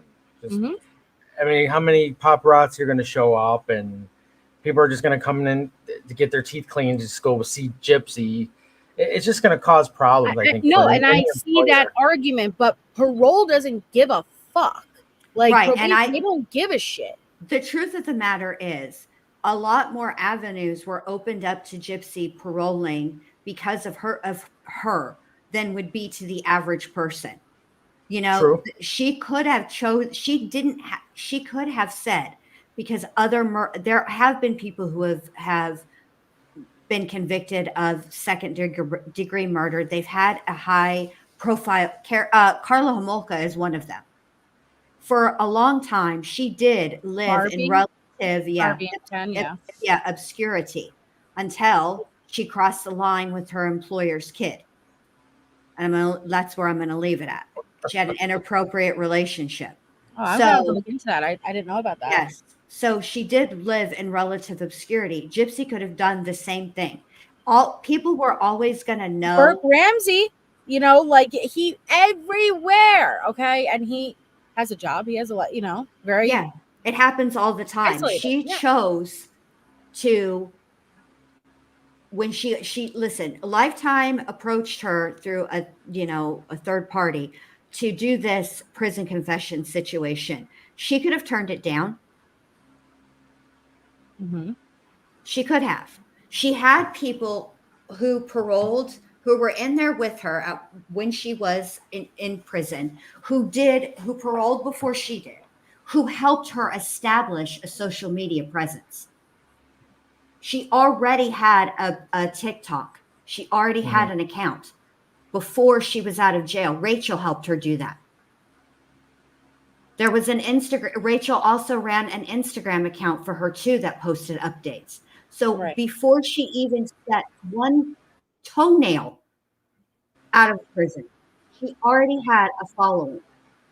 And she could have decided to do she didn't have to do any of that. Nobody made her. She pretended to be surprised that the paparazzi exactly, were but it was her. all set up. They knew where she was. And They're following me. What are they doing? They're following us. It's just Burger King. I'm just trying to have it my way. Just a normal person. But Ryan said when they got in that argument, and that's what stood out to me too, her probation officer was not happy. They already got a call, which that is what I anticipated. But Ryan was trying, because she was told she should stay off social media, which absolutely I believe that she was advised to get the fuck off, focus. Like, it was immediately bam, bam, bam. And Ryan said, you have to express to him that this is your job. It is an income. So it clearly wasn't already, I mean, granted, we can't take it as fact, but it doesn't seem like it was already established that that would be her income. That would be a job, and it was approved. Okay, remember who's telling the story, though. Yeah. Who are we being told what the parole officer said? Who's telling us what they said? Gypsy. Who is Gypsy? A lying liar face who tells lies. Who knows what he's I'm going to tell you this. Just keep your eyes peeled. I have something coming out that will talk about all of this. Okay. I'm so there excited. is much more to the parole officer story than Gypsy wants us to remember. It's nothing that I discovered. It's just that I remember what happened in real time. Okay. So you have to keep that in mind.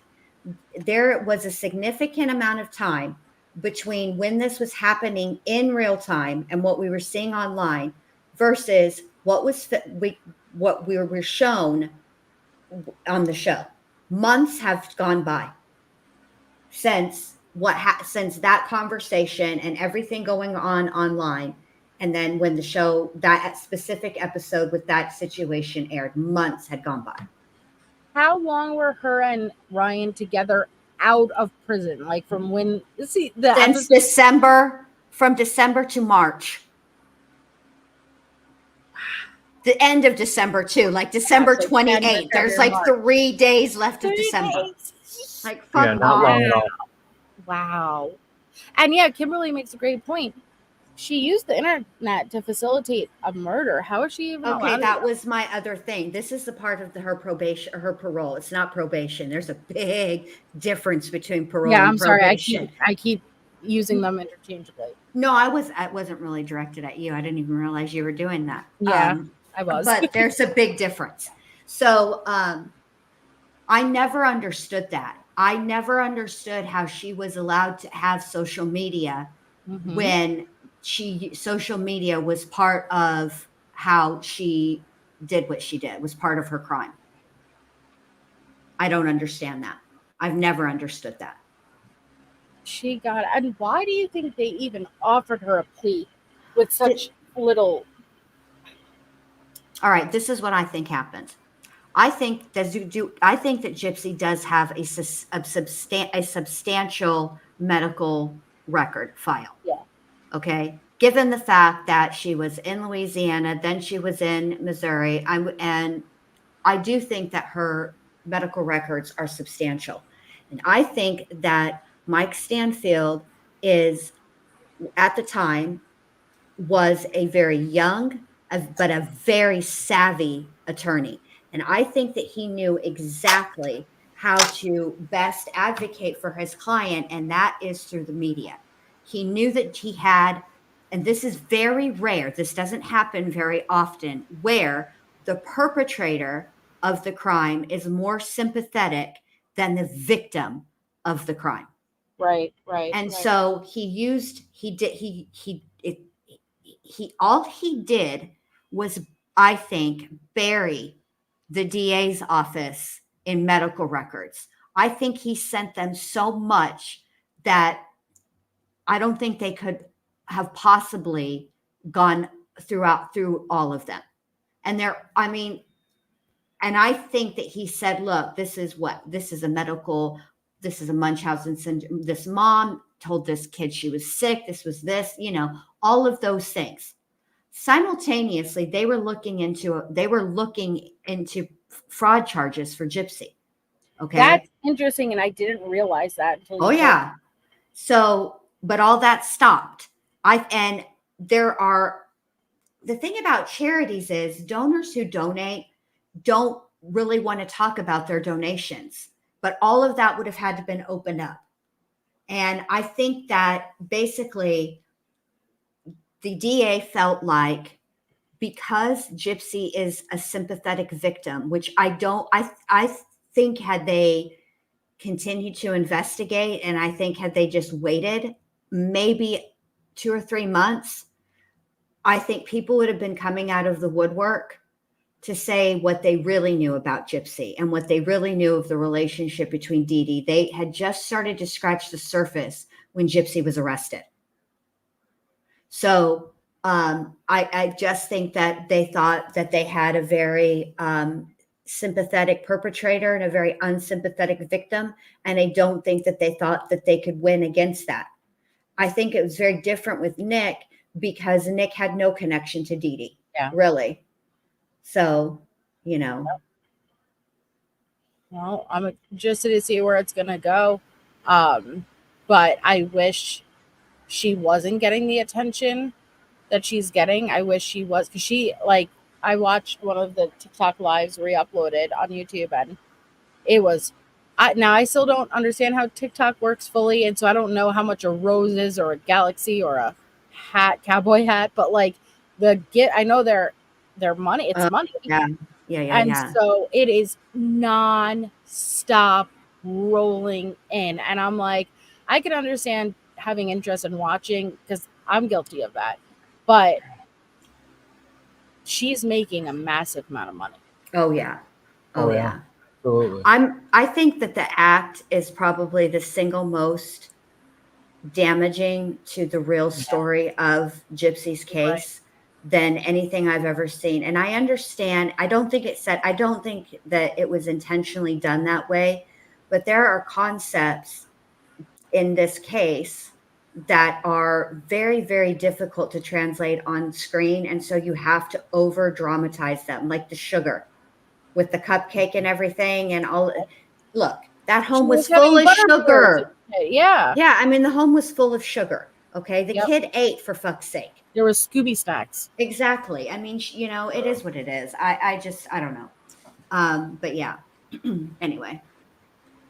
I've never seen the act. Where can I find that? Hulu. On the Hulu's. Oh, okay. Yeah. It has I forgot her name. Joey. Crap. I forgot what her name is. She did a good job, though.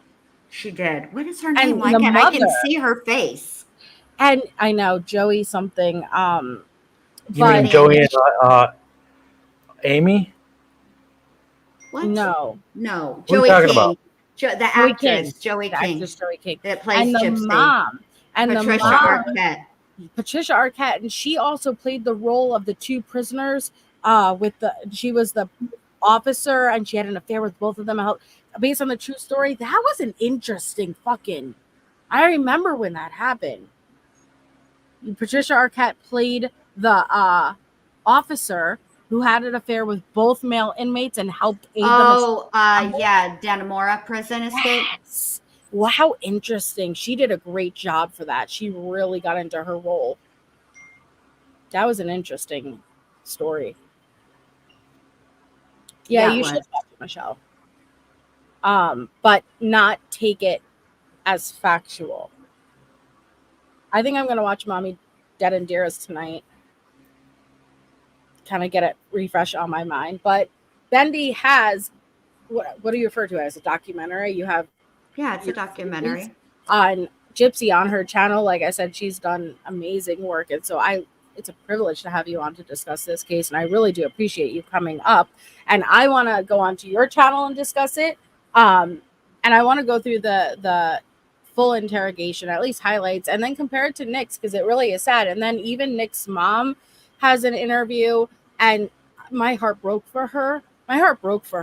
Because I think it was at the end. I don't know, maybe Shaq, if you remember, where she doesn't have communication with her son now, and she is a mom who knows her son struggles, and he's on the spectrum, and I don't know what other issues he has, but at the end, I think the officer said to her, he wants me to tell you he loves you, and it broke my heart. Like, because what are you supposed to do as a mom? Like, you're out, you know the severity of the situation, you find out what just happened, and there's nothing you could do to help your kid. It's out of your hands. It's different feelings. It's sad, the situation between his mom, and they never were and she never spoke to him again. No. They were never resolved. It's really sad. Yep. Just, I don't know, breaks my heart. It is. Mommy, Dad, and Dearest is on HBO Max, and I'm not sure where else, but if you type it into Google, it'll always tell you where you can watch it. It's on the tubes. You just have to look for it.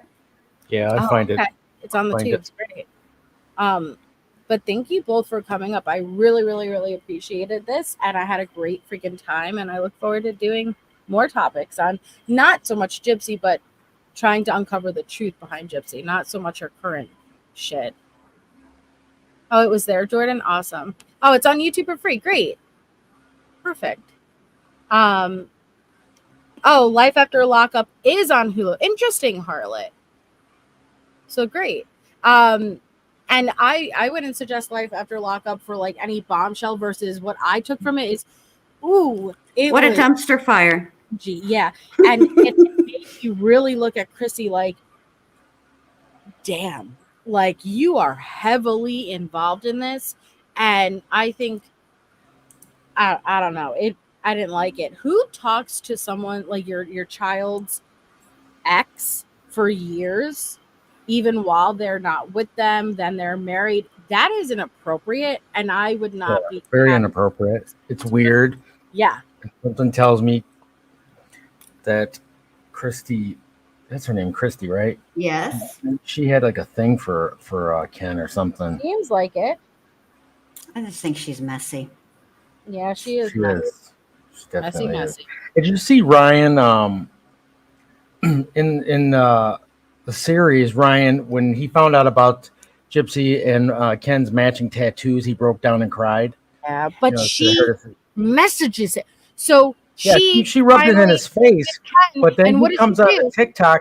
He comes on to TikTok and says, "Hey, did you guys see that part where I was crying and I broke down? What'd you guys think of that? Were you moved by that?" No. Put red if you're red for moved, blue for not, or whatever the fuck exactly. He said. Why would you ask that? Like, he wanted to know what our reaction was to his breakdown. Well, he also did. He doesn't want to know mine. Would you guys pass up money? Would you pass up? And everyone said yes, even though no, you wouldn't. I don't know if it moved y'all. But yeah, no, I was not moved, Ryan, and I can almost guarantee you don't want to know my reaction. And let me Why just would he say ask this, that? It's just because he's a weirdo. Because he's a weirdo. Okay, Patreon, I'd be giving my whole reaction. I have to really pare it down for the tubes. Yeah. The tubes gets watered down. Exactly, Jordan. Ryan's making a little bit of coin off TikTok also. Of course he is. Of course he is. He believes he is in love with Gypsy. I think he believes that he is. You know, I think he has love for her, but I don't think. I think he's in. Yeah, I think he's in love with the idea. Yes, the way that he's like both of them. Like, I can't believe this is my wife. Oh my God, she's I've never touched this part of your bicep before. Can I touch it? You don't have to act like, oh yeah, it was cringe. It's just cringe the way he's like I don't know. He's like saran wrap. He's just so friggin' clingy. Yes, the way he looks over in their phone and the petting. Yeah, I just can't handle it. Like, bruh. Yes. And that's space. You have to watch the show to understand how. Yes. It made me uncomfortable. It made me uncomfortable. It did. It made me uncomfortable as well. What's that? What made you uncomfortable? All of it. Watching Ryan and Gypsy's relationship and the way he was so excited. This is my wife. He literally would say, like, I can't believe this is my wife, y'all. That's my wife, y'all. And then he would lay next to her and he's like, I've never touched this part of your bicep before, like, oh, like, and it's just so extra in the worst possible way. Now, y'all know I love some extra. I mean, hello, have you met me? I'm extra all the time. I love extra, but this is an unenjoyable amount of extra. It's sure almost like you're just like, when you're done watching, like, okay, most relationships start out, you have that, like, your super Twitter page, you're all in love, and everything the other person does is like, oh, so sweet, right? Okay, I get it. But I'm going to tell you right now, I don't think I would ever be hype for anybody to bring me a hot flash towel. No, like that. Not like the way, like, I feel like thank you suffices it. I think, just saying thanks is enough. I love my wife is on it. I love my wife is the best. And it's like he was, but that makes me sad because that tells me you've never been in love to even be able to compare it, to know that this is not love. You're infatuated with her. You're attracted to her. You can have a little bit of possession. He couldn't have had that many girlfriends growing up. I don't. Nothing. Doesn't have the relaxing experience with women. I think he doesn't have that. He just hasn't been around, and it's not his fault. But no, but I just think he lacks just general experience and tact. I think that some of it is also that Gypsy needs constant, like, praise and affirmations and stuff like chaos, that. Exactly. Chaos and drama. And that's not Ryan. Ryan's not. No, and I think that's Ryan is let the puppy. Let's stay in our apartment. We'll go to the movies. We'll have dinner, and we'll lay on the couch. Like, he's just a chill kind of guy, which is fine. It's just not the life that she appears to be happy leading. Like, she's exactly not that kind of person. Exactly. And I think that some of the over the top constant, like, you do things so great, is like him overcompensating and I just think that's what it is. And Amanda Meatfoot, I don't use a hot flash towel either. I'm civilized. I stick my face in the freezer like a normal person. Hot flash towel is your guy Ryan. Okay, Ryan is the one that walks around with that damn whoopee / hot flash towel, not your girl. It is unlike anything, and to even that, the part that I don't understand is, that you're filming. There are things that I do, like that I will never do in front of another person, right? I have a moment to myself. I'm gonna, whatever it may be, and so let alone filming to be on the air, I would fucking pack that towel in my pants before I let anyone see it, and then wipe when no one was looking. Like, exactly. You're surprised she's not attracted to you. I don't know. I mean, yeah, exactly. Where's my towel? Like, That's there to wipe his face off and his glasses. Also, I need to know when he was packing up for school what the freaking batteries were for. I watched that episode because there's a couple of things I needed to clip, and I'm like, bro, what the fuck are the batteries for? What are you doing? I still don't know. I kind of don't want to know, but I do want to know. Batteries? What do you mean? He was packing up for school and making a checklist, and one of the things on his checklist was batteries. He's a teacher at a school. Shacto, I don't know. I don't make the news. I'm just reporting it. That is what he said. I got my batteries. I could not figure out. And also, I'd like to understand, he visited Gypsy quite a few times. Now, I don't know if he drove or if he flew, but how do you take high blood pressure medication? He has medication that he has to take that's daily. And you don't know that you can put that shit in your carry-on? Right. I was going to say, why wasn't it originally in his carry? I would keep all my medicines in my carry-on. I kept my medicine in my purse. Yeah, or your purse or your carry-on. He checked it in? It's in his check-in bag. And they were running late to the airport. Oh, he was so. But he couldn't. He needed his medication then and there. He couldn't wait till they landed. They were worried about it. Yeah. Yeah, they were going to miss. They were running late, and they thought they were going to miss their flight. So what would have happened is they would have put them on the next flight.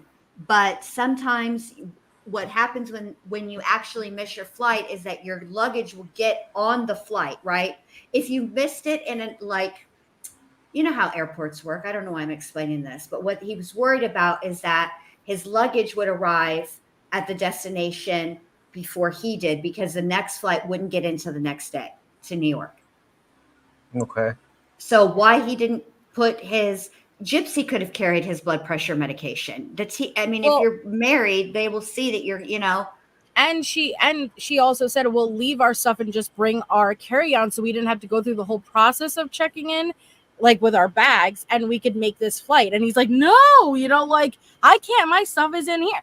Or how about just grab your shit that you need right now for the one night and like you're just sitting in the vehicle bitching. Why don't you make yourself useful and do like a normal person and hang over the back seat and try to grab shit out of the big suitcase, ass in the air and start stuffing. Right. Like, are you new to flying, traveling? What are you doing with your life? Ugh. But yeah, it's basically all the episodes in the beginning are Ryan needing that constant validation. You love me? Would you marry me again? You happy? I love you. You love me, right? Marry me again. Yeah. She's like, do we have to do this on camera? And his face in that moment. Yeah. And he's like, so that's a no? And she's like, no. At this point, it's gone so far, and he's done so, both of them, that I am like no sympathy for either one of them. Now I just automatic eye roll. I can't. Yep. Agreed. Oh man. Now she's got a baby. Yeah. God bless it. All right. Well, thank you guys for coming on. I'm excited to do whatever live is the next one, discussing it on whoever's channel. And when are you planning on releasing your next part of the documentary or of the recaps? Of the documentary. Oh God, that's gonna take me forever. You guys know how it takes me so long. It's a lot of work to do pre-records. Honestly. I mean, they're always like almost an hour and a half long sometimes. Like one of them, I don't know. It doesn't take an hour and a half. It takes like 2 hours. It takes a long time. Yeah. I have to edit it, and it's just a mess. It's a lot. That's why I say all the time, like pre-records are a lot more work, honestly, for me than lives. Because even when I did the pre-records just for the case files, like at the end of the live, a few case files that I went through, and they were like 7-minute pre-record. Like it took work, and I don't have like an app, like I just use whatever. I can't imagine having to do a documentary like that. It's a lot. Yeah, like the part 1 is 48 minutes, part 2 is 53 minutes. Like takes a long time to do it, It so does. It'll be out when it's out, you guys. I'm sorry, I just can't. She irritates me so much that a documentary requires me to be serious. I can interject a little bit of humor, but I can only go so far. Yeah. But like that's why I'm enjoying doing the recaps, because I can talk a little shit. I get it off my chest. Yep. And maybe that will like get me to. Plus, there's that one part that I'm still trying to figure out for part 3. So I'll talk to you about it. But yeah. Then you got Sarah Boone going on. So yes, my Boone. I love her. I noticed that's a whole other irritant to you. But yes. Did you notice that, Shacto, that I had a little bit of I was in your live earlier. Yeah, I know you were there. I had a bit of a tone, huh? Yeah, she gets on my freaking nerves. I am concerned though. I don't know. She makes me so mad. I know that she did this to herself, but I can imagine how intimidating it is going up against this court process. And let's be real, like when she was saying like I wasn't notified, I get it. Like I could understand what she's saying. Like basically they walk in, you have court tomorrow, like get let's go, and there is no preparation, because I'm the type of person where it's not so much I have to physically prepare versus I'm the type I need to mentally prepare to do something. But with that being said, you knew this and you exhausted all these lawyers, and you should have taken it more seriously so you're not in this position. But I am concerned in the long run, the way that she keeps putting on the record, I have no idea what I'm doing. Later down the road, if she's convicted, if she could file an appeal. She's looking for an out. She's been doing by playing all these games. She has the right to be defended. Like she has the right to counsel. She absolutely has all the rights. I would never try to take anything from her, but I think it's really obvious. I'm trying to be Captain Obvious here, but she's looking to expose some sort of vulnerability or weakness or mistake within the court system so she can get off on some it's technicality. a hard one because both judges gave her every opportunity, and she really did make it impossible. She even had a private counsel, right, paid by her ex originally, and then he left. So what is she doing that she is not like even capable of maintaining counsel?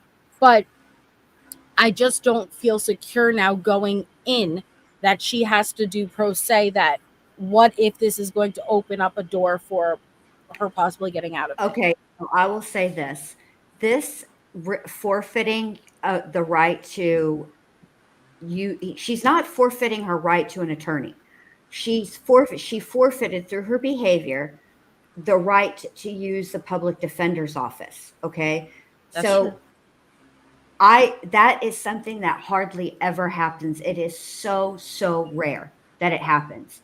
And I think that first and foremost, judges, when they make a ruling, they don't want it overturned on an appeal. It's like an insult. It's like it's like you do your job and somebody coming back and saying, no, you did your job incorrectly, right, and completely reversing it.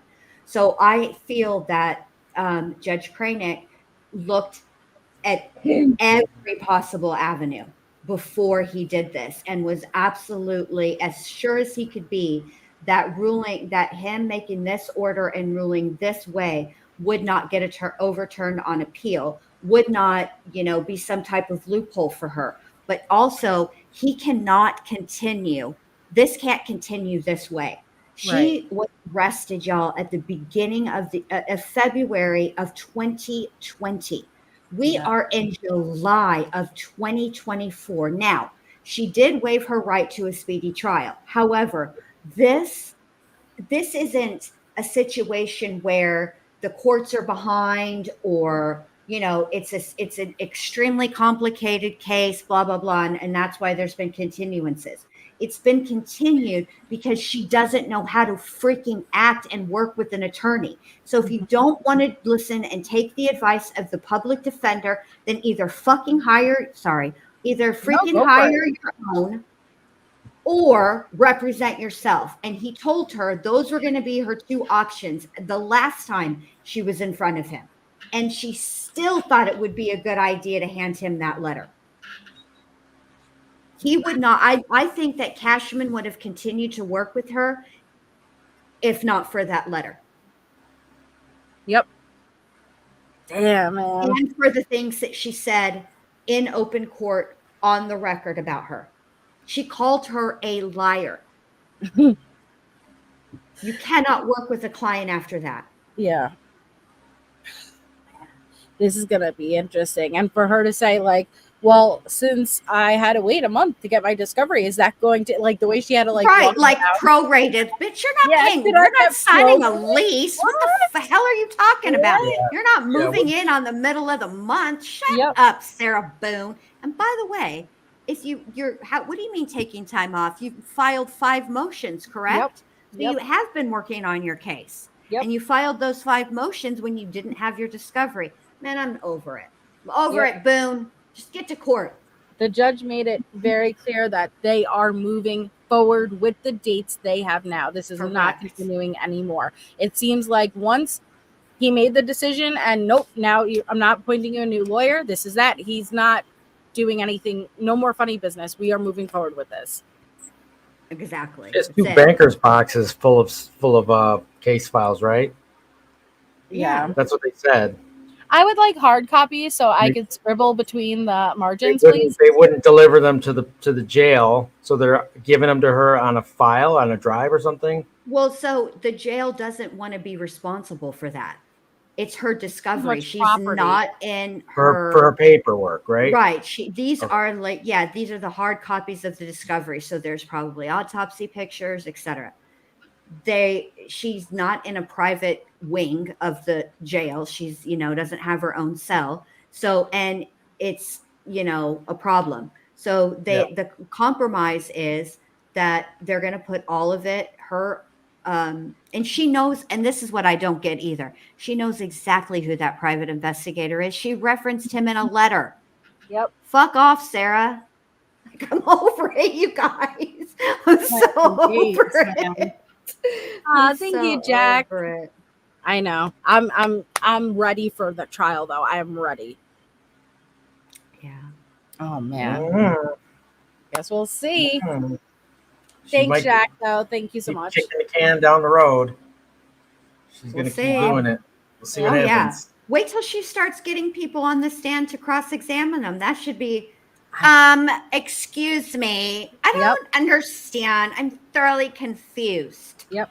Wait till she gets objected to the first time she's on cross. She'll have a little bit of leeway, though, just so you know, because cross-examination, you're allowed to ask leading questions. Yeah. It'll be when she puts on her evidence that it's going to be a problem. And just call us witnesses. Just wait. I can only imagine who she's going to call as witnesses and how this is going to go. Call me, Sarah. I'll testify for you. Sarah sucks. The end. Pretty much. She did it. She's like Dora the Explorer over here. She did it. Oh yeah, she did it. I hope she can have a better defense than we were playing hide and seek. Yep, that's right. Oh man.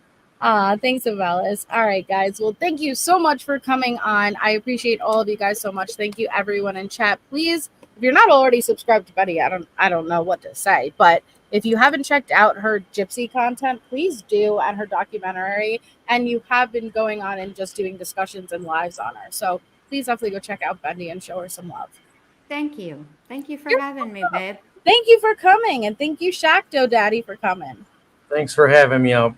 You still got to watch the series, though. So I'm going to go watch Mommy, Dad, and Dearest actually right now. I want to get it. Good night, everyone. Good night, you guys. Bye.